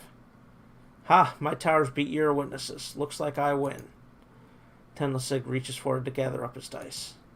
Even so far. Go on then. Roll the dice. You cast the dice. 1, 2, 6. Talkers. 3, 5, 6. Talkers. 2, 4, 6. Towers. Value 6. Your turn. Teenlissig rolls the dice. 2, 2, 4. Witnesses. Value 4. Damn, your towers beat my witnesses. The round's yours. Teenlissig reaches forward to gather up his dice. This is it now. You go first. You cast the dice. 4, 4, 6. Witnesses. Value 6. Teenlissig rolls the dice. 1, 2, 5. Talkers. Teenlissig grumbles and picks up his dice again. Teenlissig rolls the dice. 3, 3, 4. Witnesses. Value 4. Damn, your witnesses beat my witnesses. The round's yours. Teenlissig reaches forward to gather up his dice. I assume eventually, I think it's 3 rounds, and then it's over. Ha! Well done. The game's yours. Prize 2. Here you are. So I turned my 50 copper pans into 100 copper pans. Don't get too smug now. I'll best you next time. Alright. Not a sound.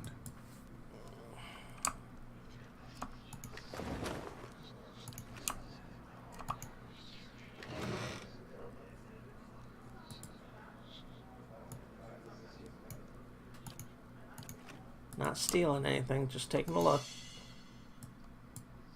Careful. Havrick's very particular about his wines.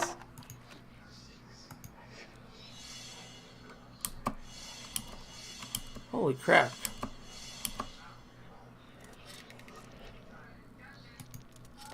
As requested. As requested. Some decent experience. As requested.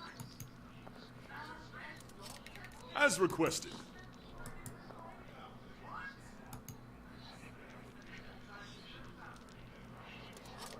As requested. Alright. Before we steal anything, just in case we piss somebody off, let's just save our game. It's a quest, though. I have to be able to steal the wine.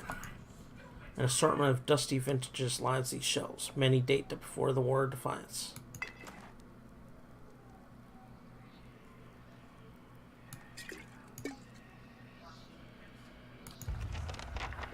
Alright, I got it.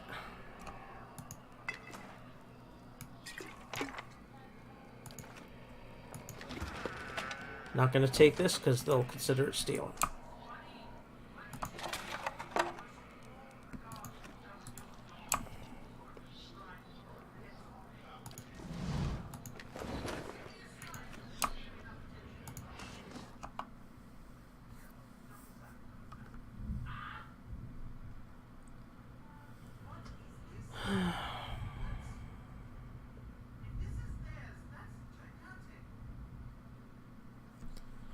Okay, so we're done here.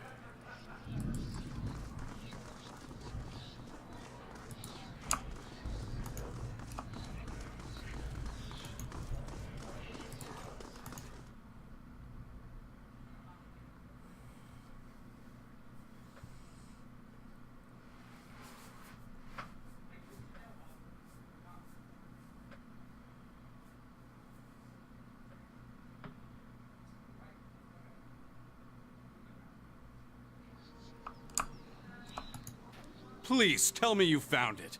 I've got a craving like you wouldn't believe. Give him the bottle. Under lock and key is an understatement. Wait, really? You did it! Oh, thank you! This is going to be great. Oh, and here's the money I promised. To the Lord of Cadnua. Rayfield raises the bottle and takes a long drink. Oh, that's a bit strange.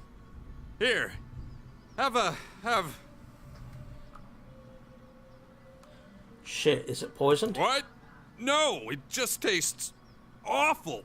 Oh, I think I'm gonna be sick. Did you see that? See, I think my tongue is going, wait, I can't feel my face. What's happening? Maybe I won't be sharing that drink after all. Rayfield pauses his cheeks and then his nose with increasing desperation. A flailing finger catches him in the eye and he yelps and covers his face clumsily with both hands. I can't. I think I bit my... But I can't feel a thing. This has to be Havrik's doing. He must have put something in the bottle. Please, you have to help me. Shame, embarrassment, desperation, physical impairment. I must inquire about this recipe.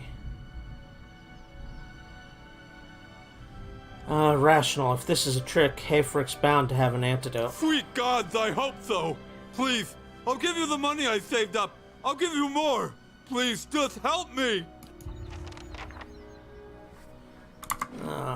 That's gonna suck.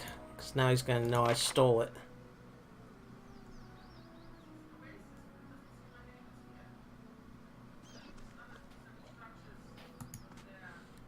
Oh, I'm about to piss off the innkeeper.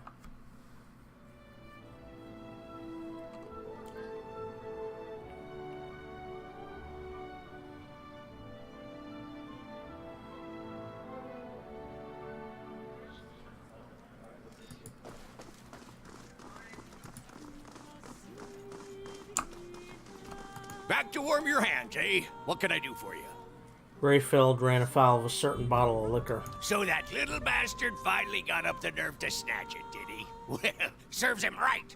Maybe he'll think twice about stealing a man's vintage now that he's dribbling all over himself. How long would the effects last? You'd think I'd chance poisoning him with something I plucked off a bush? I made the stuff myself.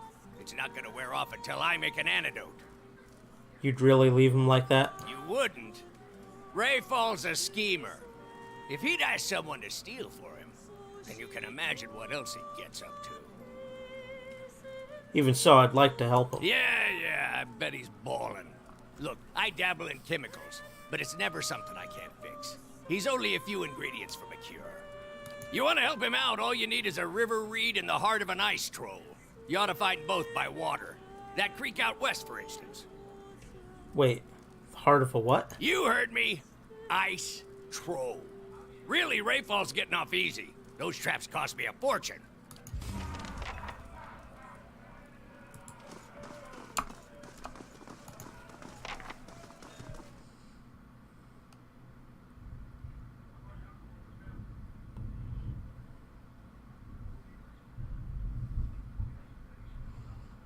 I'm sorry, puppy. I know you don't like the thunder and the lightning. It scares you. I know. You have to help me. Ugh, I can't stay like this. I'm working on it. Oh, thank the gods. I'll, wait here and hope nobody comes by to talk.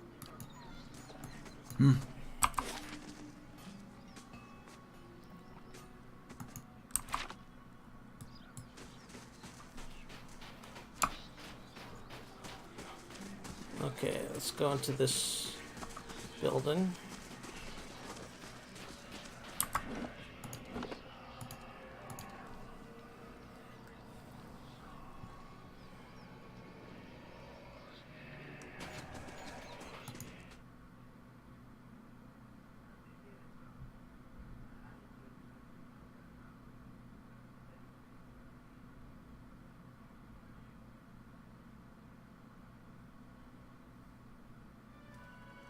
You see a middle-aged woman and a younger man locked in an argument.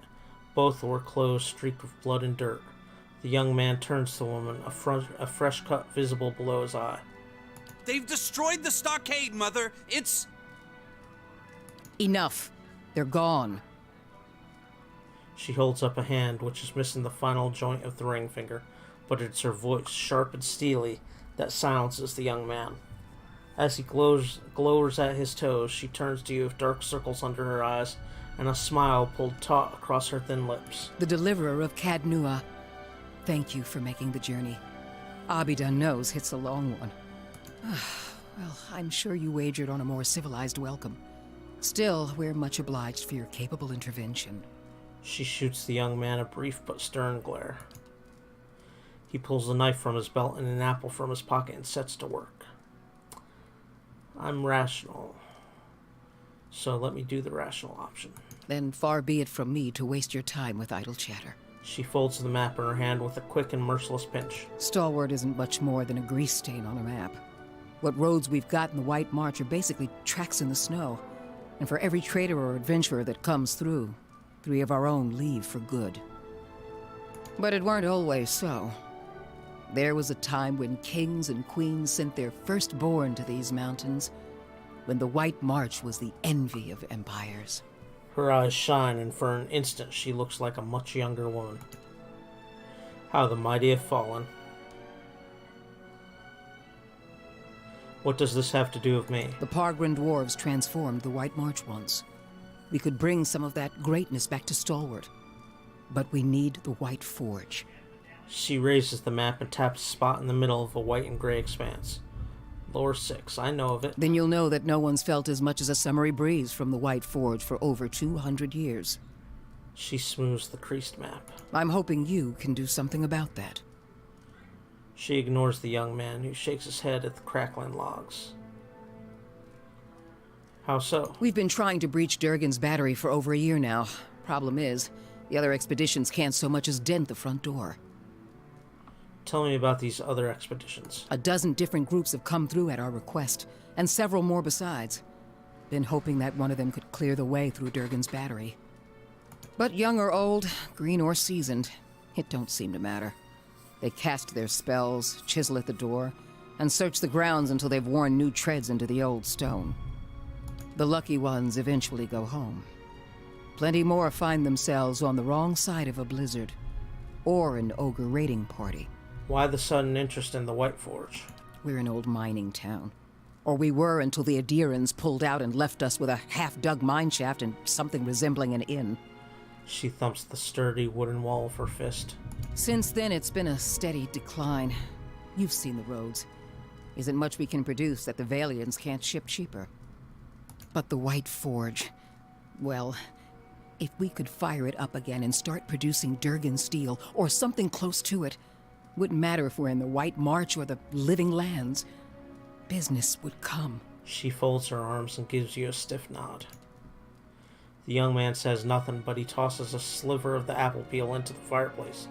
And that's why you need my help. That's the long and short of it. We're laborers and fisherfolk, not adventurers. But Durgan Steel could put Stalwart on the map again. Open up the mines, bring in new business. We just need the White Forge. She thumps the desk with her fist. Why is Durgan Steel so special? Because you can shave stone with it, cleave cast iron in two, and the stuff's as rare as it is remarkable. In her enthusiasm, Renengold shifts on the balls of her feet. She props one bent arm on the other, pointing distractedly towards the eaves of the house. If you had a suit of armor made out of that, bet people will get tired of trying to stab you after a while and just give up. If we could make something even half as good, we'd have a market at our doorstep and work enough for all of Stalwart. For a split second, her gaze flickers to Uldric. How is it no one's gotten into Durgan's battery yet? Where should I start? Ogres, blizzards, or sheer damned inaccessibility? She ticks the items off on her fingers. It ain't for lack of trying, I'll tell you that much. Got untold riches in Durgan Steel lying just inside, and never mind the White Forge itself. The Adirans who first settled Stalwart tried to crack it. So did the Valians, and every other cocky adventurer with more metal than sense. She folds her arms, shaking her head at a pitted floorboard. But the place has a funny way of sealing itself up. Front door stays shut, the tower entrances are clogged with rubble, and it's been impossible to blast a way in. Renengold trails off, and for a moment the room is silent, but for the popping and cracking of the fire. What happened to Durgan's battery? It don't bear dwelling on. There's too many superstitions about that place as it is. She waves her mangled hand in a broad crescent, averting her gaze. Killed each other off. Or so the old books say. He glares at Renengold through hooded eyes. Plenty of tales to go around, but none of them open the battery. And the last thing people need is another reason to fear the place. Kith do enjoy their ghost stories, though the Glonfathans take theirs very seriously. Whatever it was, the other Pargrin dwarven settlements in the White March, Bone Picker, the Hawk, and the rest, emptied out not long after, moved to gentler, greener lands. Had the right idea, if you ask me. I don't see why you need the White Forge to make good steel. Finally, someone talking sense. He raises his knife and half-peeled apple to the fire in a dramatic gesture of exasperation. Durgan steel wasn't just good. It was some of the best. We need the best if we're going to keep Stalwart alive. She glares at Uldric even while she speaks to you. No one alive today has seen the White Forge, but the old stories tell that it was powerful, glowed white-hot, and gave off a steady, even heat, unlike any other furnace. Let better-schooled folk puzzle over how the thing was built. I just want to see it put to use. Tell me about the Paragran dwarves. Pargrin's a word in their language. Means traveler. They've been wanderers for generations, but I couldn't tell you much more.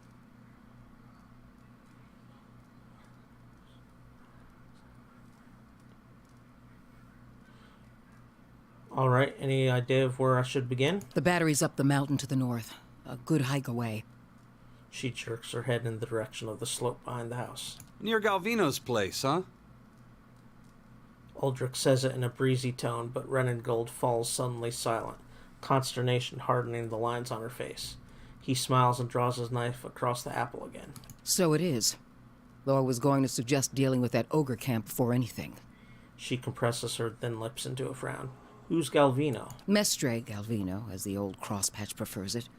Lives by himself and keeps the wilder and beasts at bay through sheer foulness of his temper.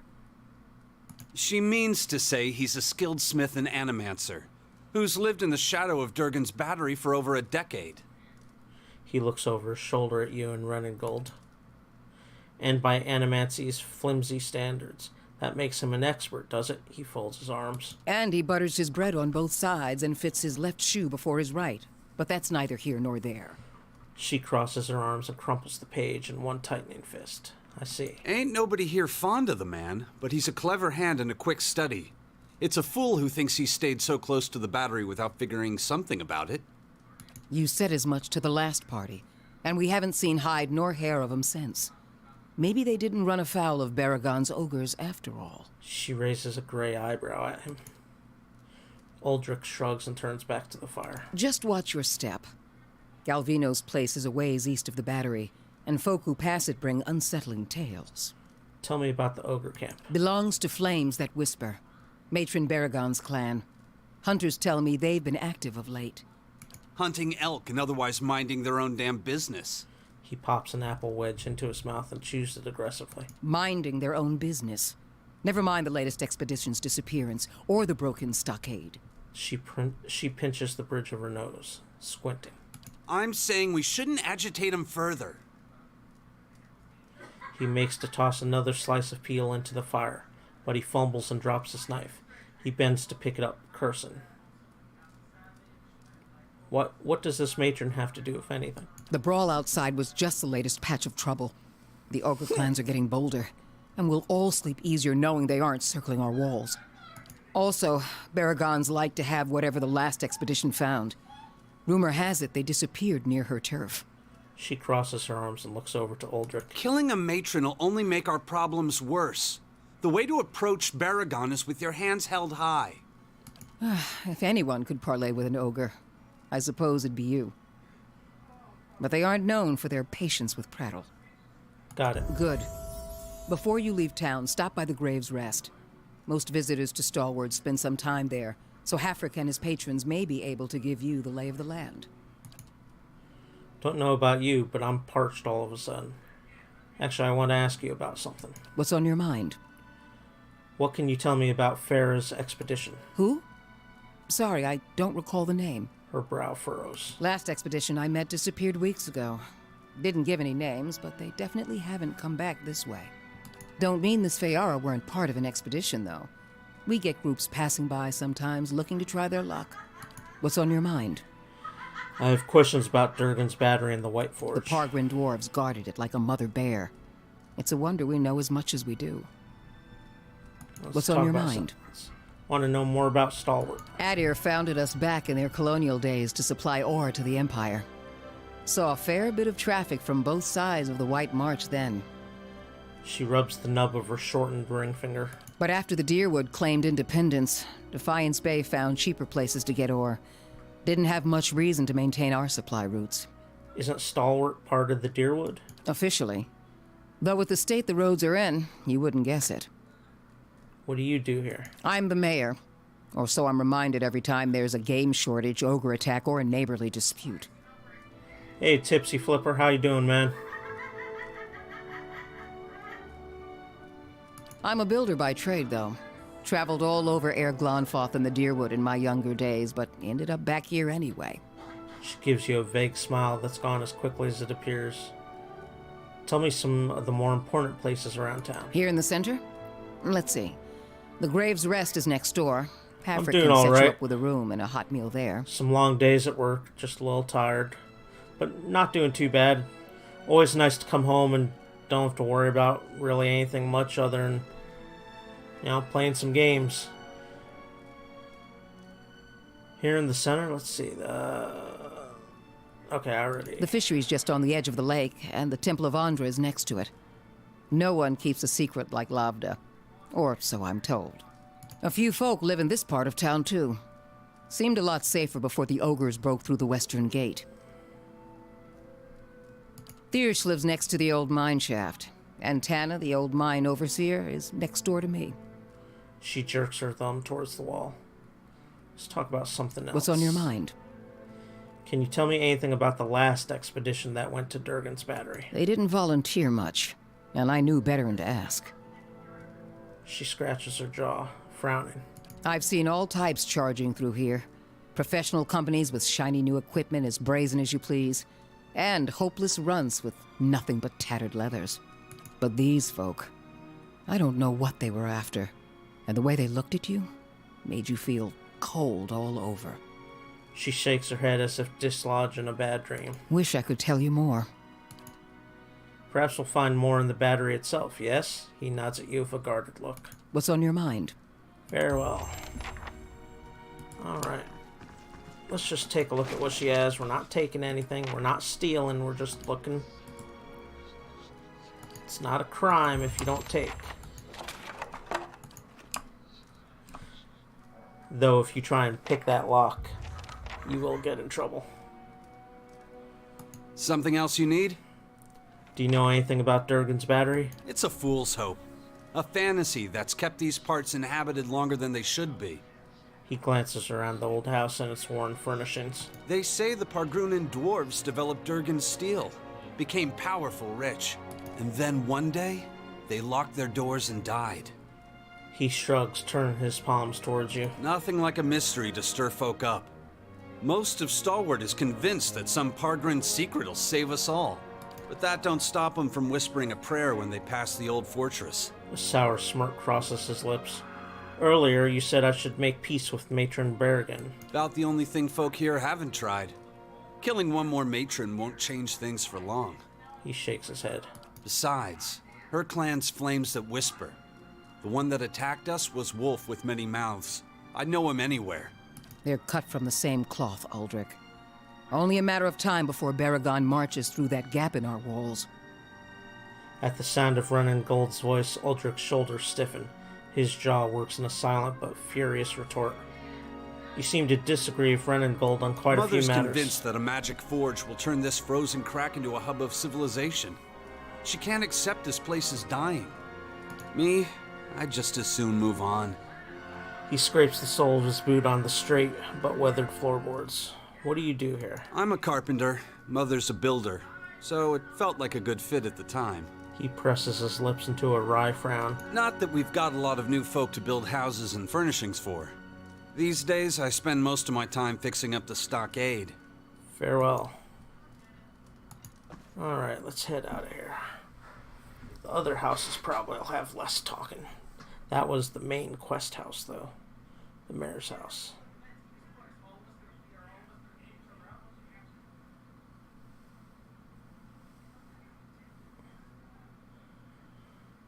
Been looking everywhere for you. Alright, let's talk to this dude. The man is sweating despite the cold. He opens his mouth to speak, but all that comes out is a loud, hacking cough. He bends forward, bracing his hands on his thighs while he heaves and gasps. After a lengthy duration, he raises a finger, still panting. All Hefrick's fault. Damn fool sent me to the other side of town, looking for you. At last he stands again. He wipes his dripping brow with the back of his hand and then offers that hand to you in greeting.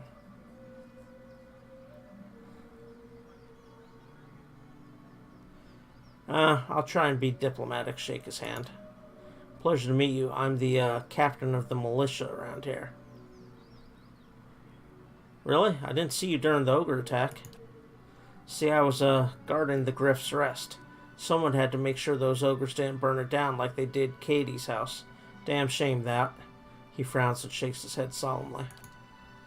I wanted to catch you before you went running off into the wilds. See, there's a few dangerous folk you might be on the lookout for. Plus, if you're heading out to Longwatch Falls, I thought you could pick up a thermal pearl for me. He looks away and twists the toe of his boot into the snow. You want me to find a thermal pearl for you? That's the thing. I already found it. I just need someone else to go out and get it. Saw it in the hot springs up near Longwatch Falls. Would have grabbed it myself, but that's when I looked around and saw the Legofoth. Must have been 50 of them. He spreads his arms wide. I would have fought, but I started to wonder what the rest of Stalwart would do without me. So I ran, for the sake of the village, of course. So he's a coward. What is a thermal pearl, anyways? They form in the hot springs. Something to do with all the minerals in the water. Smell kind of funny, but they're full of minerals. Just have to crumble them into a pint. He grins and he knows that his gums are bleeding. What do you... They cure scurvy? Like I said, the pearl's in one of the thermal pools near Longwatch Falls. Shouldn't be hard to spot. Tell me more about Longwatch Falls. It's east of Stalwart. Got some nice views of the valley, but most folk avoid it these days. Plenty of wilder nearby, and it only takes a few inches of snow to block the pass. If you're heading out that way, I'd suggest talking to Thirsik. He might have something to help you deal with the Lagofith. That's all I need to know. Stop by Thirsik's place before you leave town. His is the house next to the mines. He's a veteran hunter who knows the wilds better than anyone. You said something about dangerous folk in the wilderness? We got our share of crazies out here. Most of them aren't even from the village. He laughs at his own joke. Latest groups I'd heard of were the Gleeman Society and the Sisterhood of the Slaked Skull. But Renengold set aside some bounty money to see that these troublemakers were taken care of. You bring me the heads of their leaders and I'll give you the payment.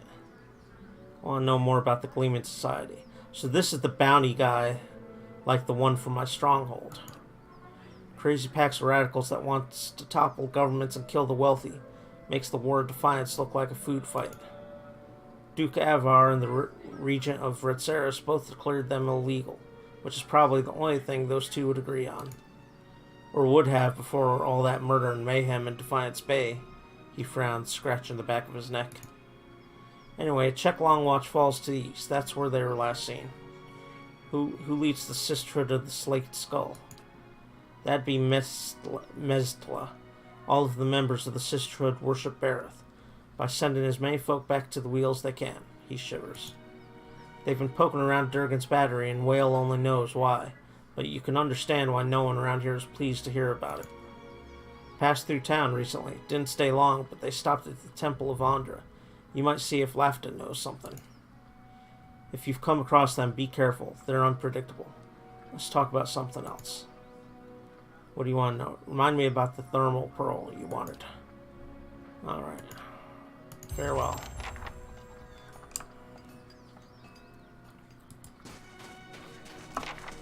Getting a lot of expansion quests.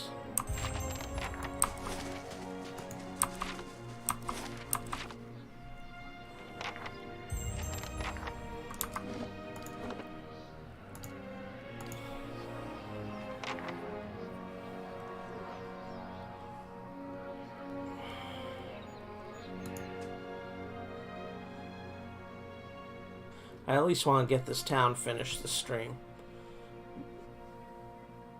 I don't want to stream too much longer just because I'm tired.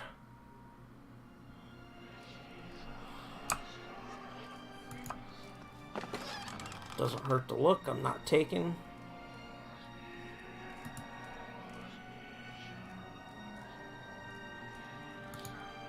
That's kind of cool though. I want it.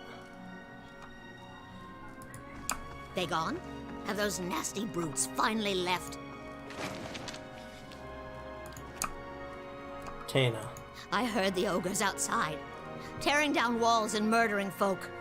Don't remember how things got this bad. The elderly woman needs her hands. Her knuckles are swollen knobs and her palms are ridged with calluses that scrape and rasp as she rubs them together. But you're the new adventurer. Renengild's latest volunteer. She squints at you, leaning precariously forward on her wobbling legs. She said you don't suffer nonsense. Bet you'd whip those layabouts at the mine into shape. She sniffs and gives you a swift nod. I'd like to ask you about something. Did you say something, dear? Tell me about yourself. Me? I was the overseer at the mine, back when it was running. Got shut down decades ago when we couldn't sell or ship the stuff. But I still remember plenty about the mining business. And I got as many folk as I can digging out the entrance. She taps her head, a spotted dome under a thinning thatch of hair. Been praying to the salty wench that I don't forget too much afore they finish the job. She winks. That's all. Got to speak up? My hearing ain't what it was. Hey, Sonny. Leave.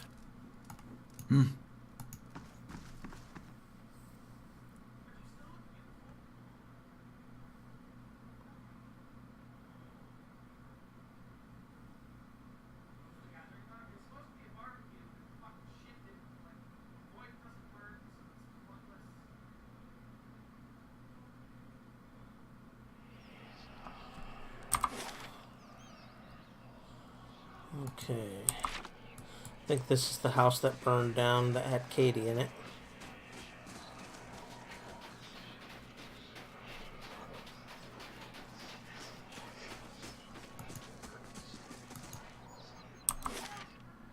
Let's see, I can go in the... So I got 2 houses left. Let's go to the fishery first. Me and Sledge are thinking about heading down, joining a caravan over to Dawning. Dawning? What for? You like your ogres bigger? We'd have work at least, and I'm damn sick of fish.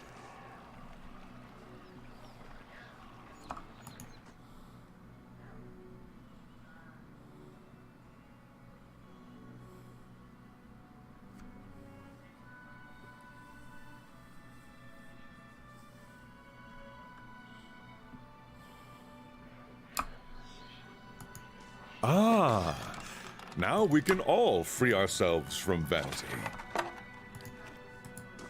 Back to work, everyone. No time for dallying. This tattered net appears to have been set aside for mending. Let's see, there's the name guy to talk to. Let's talk to the clerk, though. I wasn't expecting anyone to come by the fishery for a while. Guess that's the proper way to go about it, really. Carry on like it's business as usual. Can I get you anything? Let me see what you have. Of course.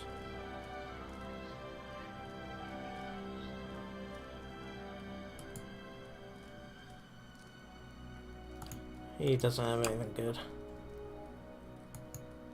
The dead eyes of Speckleback, Iron-Tooth Pike, and Frost-Diver fish gaze up at you. These roasting fish provide much of the pungent odor permeating the fishery. A fine thing you reached us when you did. They would have burned the fishery next, mark my words.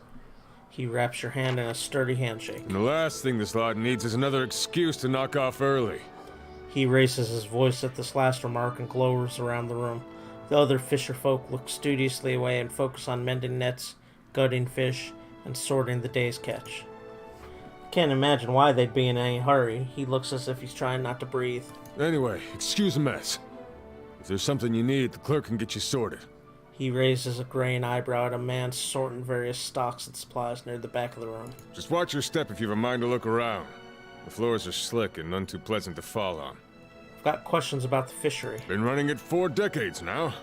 I reckon I can tell you what you want to know. Seems like a big operation. It may stink of fish guts, but there's no place more critical to Stalworth's survival.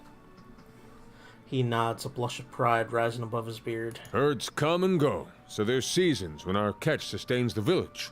He glances around the fishery, bustling with activity and warm with the heat of the cook fire. But try telling these folk as much. We go home each day covered to the elbows in fish oil and entrails, reeking of our work. His eyes soften with the gaze of a stern but loving father. Aloth forces a smile. Charming. Stalworth's shrinking, but it would disappear if we lost the fishers. I drive him hard, but I can't afford to do otherwise. What do you do here? Just about everything. I track the day's catches and see that our nets and hooks are in working order. He crosses his arms over his broad chest, throwing his shoulders back. My family's been in charge of the fishery since the early days of Stalworth. I know the best spots to find Frost-Diver and Iron-Tooth Pike, and I make sure we don't overfish the Speckleback. That's all I wanted to know. Need anything else? Nope, farewell.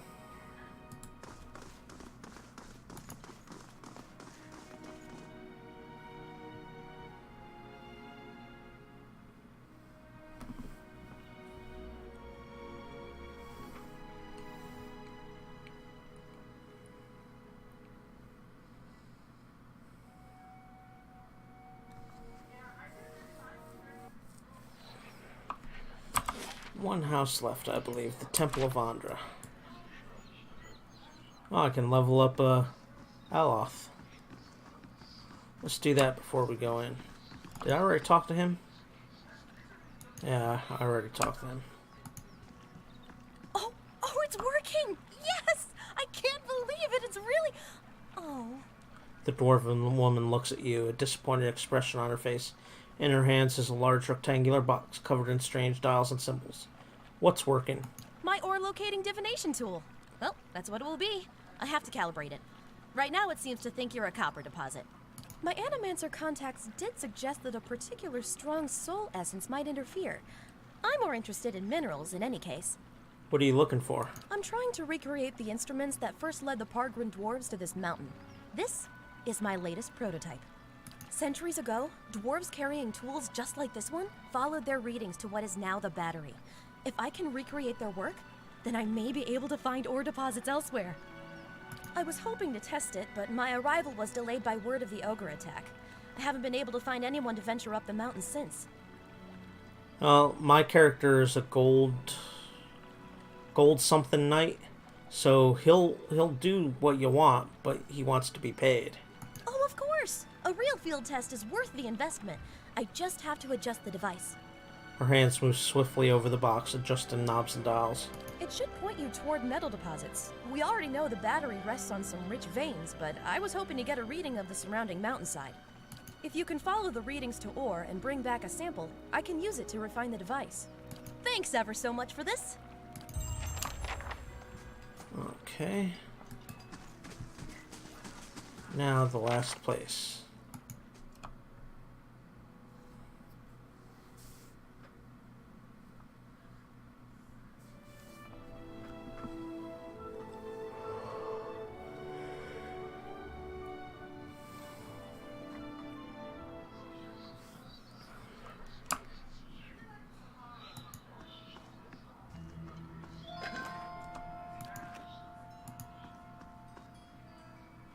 Carvings dedicated to Andra adorn every inch of this large one chest. Its lid appears firmly secured even with no latch or locking mechanism in sight. Inspect the chest. The chest seems old, its wood cracked and bleached by the passage of time. Before you could take a closer look, an acolyte snaps around to face you. Don't touch that, his voice cracks like a whip. Other acolytes look at him as if to urge some composure. He frowns. I mean to say, that's sacred to Andra. Please leave it alone. Good. Fair enough.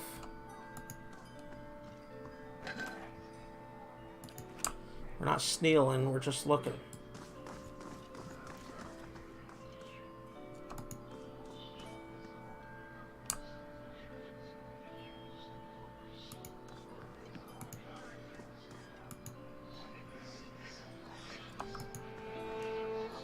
A young man dressed in sturdy leathers glares at you.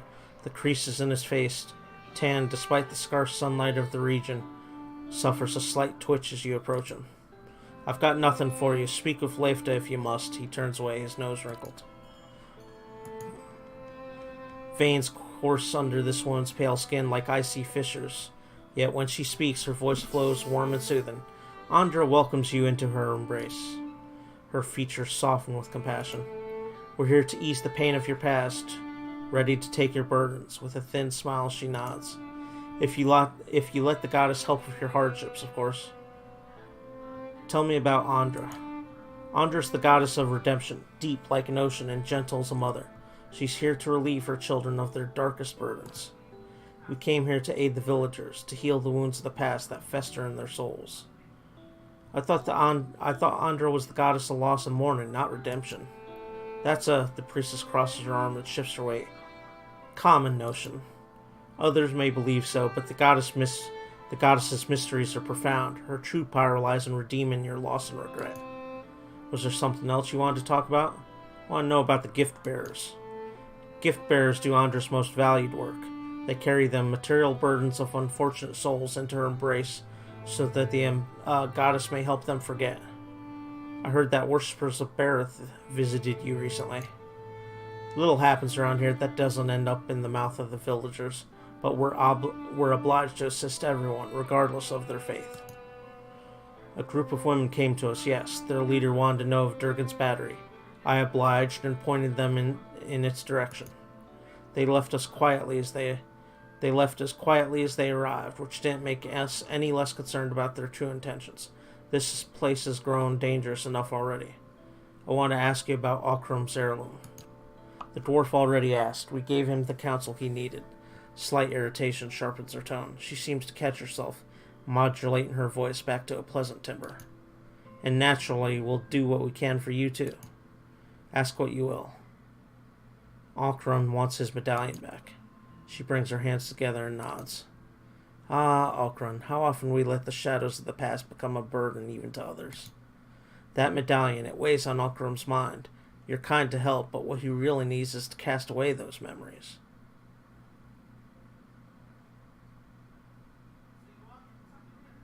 Isn't that for him to decide?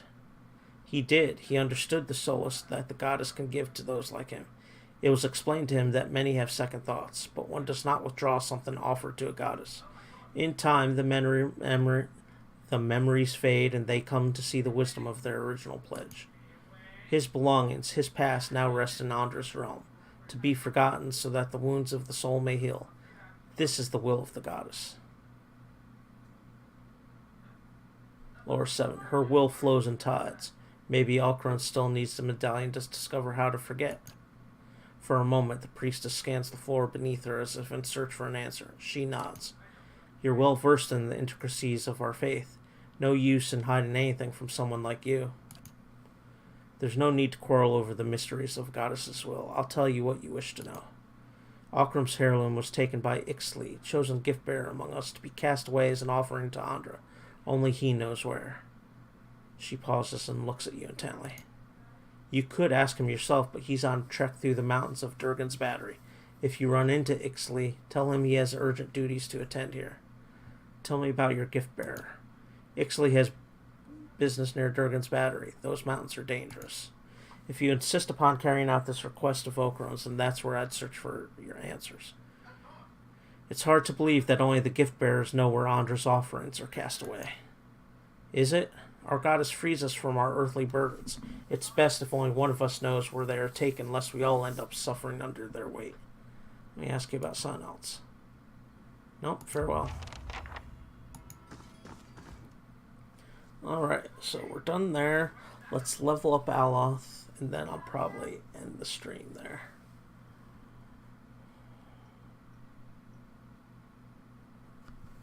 Tired.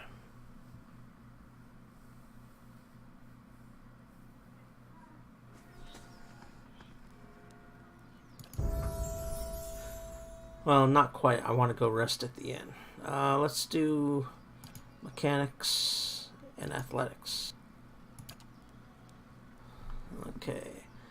We're doing mastering a spell. Or learning a spell. Let's do Wall of Draining. Bonus 4th level spell.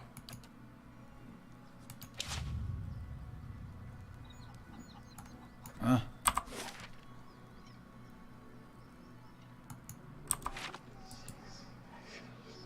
As you step outside, the heavy wooden door of the temple slams shut behind you. You hear someone barring it from the other side. It sounds like the priests have engaged in an agitated conversation. You get the sense that they are discussing you, but you're also certain that the door is too thick to eavesdrop through, although there may be other places nearby where you'd stand a better chance. The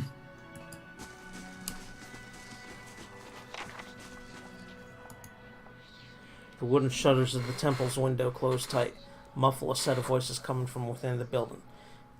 You can't quite make sense of the murmur, but cracking a shutter open would likely help. A rusty iron latch holds the window shutters closed. With care, you should be able to unfasten it without it being noticed. Unfasten the latch.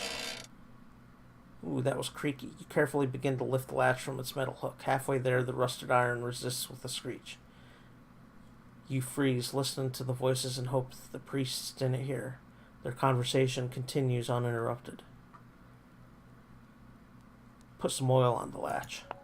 You grab the latch and apply just the right amount of oil, nudging the metal until its rust gives way without a sound. Carefully, you pull the window shutters open enough to let the voices flow through. You hear a man speaking, his tone agitated. You do that? Hope the mountains will do it. What if his sentence cuts, as if the man were speaking to all sides of the room? Suppose he tells them instead. What then? You recognize Lafta's voice responding. Why would he? And with all those dangers near the battery, our gift-bearer won't delay. I expect the man interrupts her. You always expect. Look where that's taken us. A dying village. Ogres at the walls. Ixtli's not back yet. Now I have to do his pay. His voice drops and ceases, muffling what he has to say. After a moment, Lafta replies. Do you think I wanted this, that I could have known in advance? A pause ensues, its tension growing until the priestess voice cuts in half. We can't wait for him. We must fish out the last batch, quickly. After that, we'll decide. The man responds in a broken voice, barely audible. You only distinguish the last words. In that russetwood pond. I'll go. Their exchange seems to end. Cautiously, you step away from the window of Vandra's temple.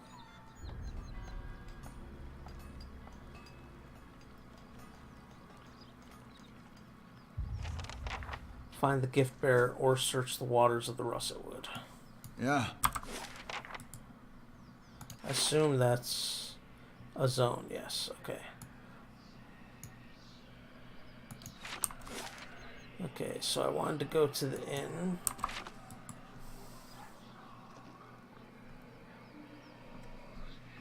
Huh, that's what I get for asking directions in the middle of nowhere. Say, I don't suppose you've seen any mysterious old buildings in the mountains lately, have you? The Amawa wears an assortment of bangles, bands, cuffs, and chains as thick as armor. She watches you with a raised eyebrow and eyes gleaming with mirth. You mean Durgan's Battery? No, but I've heard that name a lot around here. I'm looking for the Abbey of the Fallen Moon. It's an obscure temple dedicated to Andra. Why are you looking for the Abbey? I'm a gift bearer. My job is to gather tokens of things people want forgotten and surrender them to the Lady of Lament. Best place to do that is the Abbey of the Fallen Moon. Gift bearers usually dispose of tokens in the sea. Why are you going to the Abbey? Well, you throw some things into the sea and maybe they wash up on shore one day.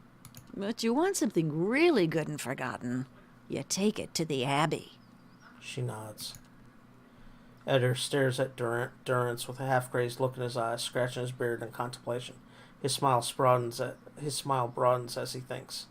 What kind of tokens do you take? Anything that represents a moment or a memory someone wishes to leave behind. Well, love notes, awkward family heirlooms, bad poetry, the kinds of things you want to forget.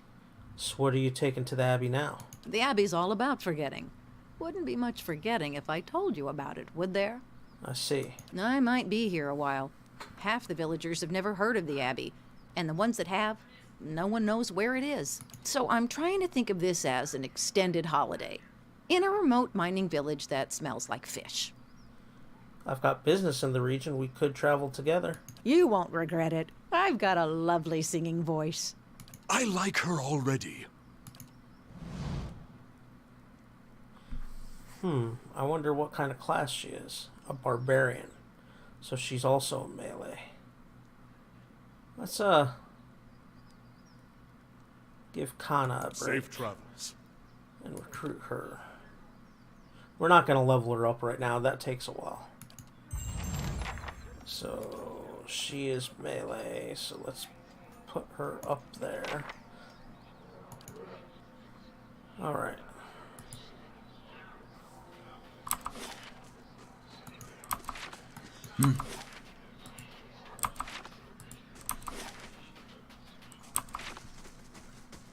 How may I help?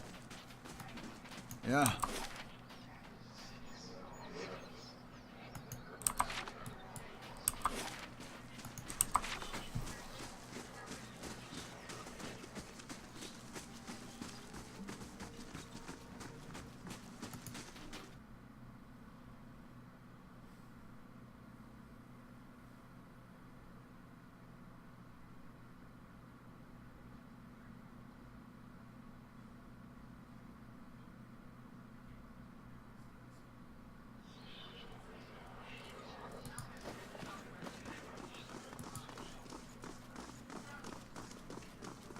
Back to warm your hands, eh? What can I do for you? I'd like a room. Top quality bear pelts on every bed. You won't.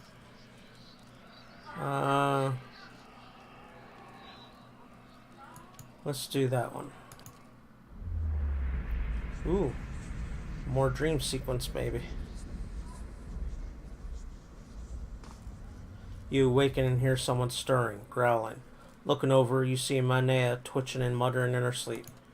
You can't make out what she's saying, but from her bared teeth and the sheen of sweat on her brow, this seems like a very bad dream. Wake up, Manea.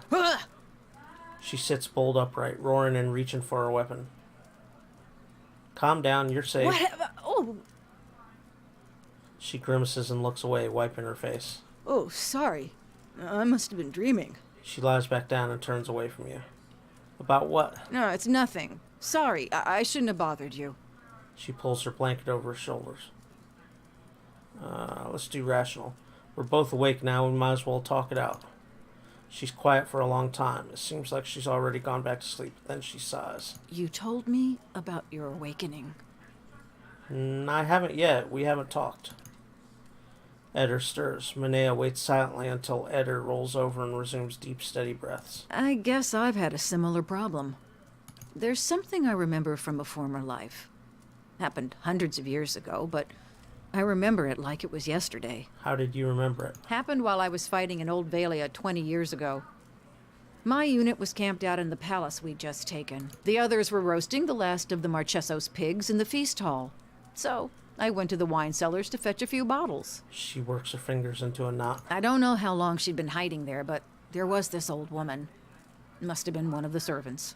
Her fingers curl into fists. She had this wild look in her eyes. I approached her and tried to tell her not to be afraid, that she was safe. Minea holds out her hand, reliving the memory. She screamed and grabbed my arm. She closes her eyes. It felt like someone had hit me in the back of my head. I blacked out for a few minutes, and when I came to, she was gone. Go on. I took a few bottles up with me, feasted with the rest of the troops. But when I went to bunk, I had a dream. She shivers. Only it was more vivid than any dream I've ever had. I tasted the sweat on my lips, felt the jungle air on my skin, heard the cries. She stops and swallows, shaking her head. What about the old woman? I asked the other troops. None of them had seen her. Anyway, I laid off the drink for several days, but I kept having the dream. After a few weeks, I thought a change of scenery might do me good. Since then, I've been a pirate in the Deadfire, a pilgrim in the White that Wends, an adventurer in the Living Lands, and a gift bearer in Ashamadal. She gives you a rueful smile. What's next, then? I told you I was looking for the Abbey of the Fallen Moon so I could leave something behind. There's a pool there, the Salt Well. It's where gift bearers leave the heaviest burdens. She pauses. It's said that a person can enter it and leave their own memories behind. And you would leave this haunting memory in the Salt Well? That's the plan. What if you lose more than you intend? At this point, I'd gladly give up all my memories if that's what it takes for peace in this life and the next. I wanted to ask you about something. How did you end up in Stalwart? The other gift bearers told me Stalwart was close to the Abbey, so they suggested I ask for directions in town. You mean the other gift bearers don't know where the Abbey is? Like I said, it's one of Andra's most ancient temples, and her followers aren't really known for their records keeping. You're not exactly dressed for the weather. Well, Ixmital's flat as a platter, so when the gift bearers told me Stalwart was way up in the mountains, I thought they were exaggerating. She shrugs. Anyways, I hate packing. I see. Tell me why you really became a gift bearer. I heard about the order from some missionaries while I was in the Living Lands. I'd heard Andra's doctrine before, but the way they talked about the peace of forgetting, washing the old away with the tide, it sounded good, and gift bearers' work, taken to the road, helping people lose their own burdens, that sounded good too.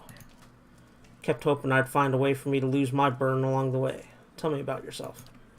Where to begin? I spent almost 10 years as a mercenary in Old Valia. Plenty of work there. She tilts her head up and starts counting items off on her fingers. After that, I fought with pirates in the Deadfire, or 4 of them depending on who was paying. Did a short stint in the White that Wends, then roamed around the Living Lands, and finally joined the gift bearers in Ixmital. And here I am, she grins. Actually, I was asking about where you came from before your adventures. Not much to tell, she waves a hand and looks away quickly. Grew up in Rautai, left when I was still pretty young and haven't been back since. Why not? Oh, you know, spent almost 20 years there.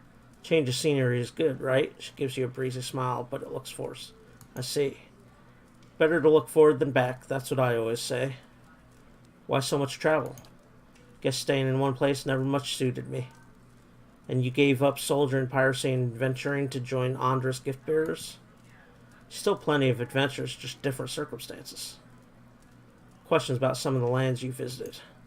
I'm always up for war stories. What was Old Valia like? Grand. A skirmish every day and a feast at another Comte or Marqueso's keep every night. Those were good, carefree days. Tell me about the Deadfire Archipelago. Dangerous. You got pirates and sea monsters. And don't even get me started on the merchants. I had a good run there, but I got tired of trying to keep track of who had a knife pointed at my back. What were your experiences in the White that wins? Short. That place is too cold for anything but leaving. Curious about the living lands. She laughs. Most folk are. Even after 10 years there, it feels like I just saw the edges of the place. You could start the day in a desert and find yourself in the middle of the jungle by nightfall. Everything there is just a little wilder. It goes for the folk as well as the creatures. Part of me misses it still, but you wake up every day knowing it might be your last. I stayed lucky longer than anyone has a right to expect. That's all I wanted to know. Something else on your mind? Nope, that's all for now. Alright, so let's save our game, and I am going to call that a stream. We'll pick this up here tomorrow, same bat time, same bat channel, 6:30 p.m. Eastern time, and we will continue this.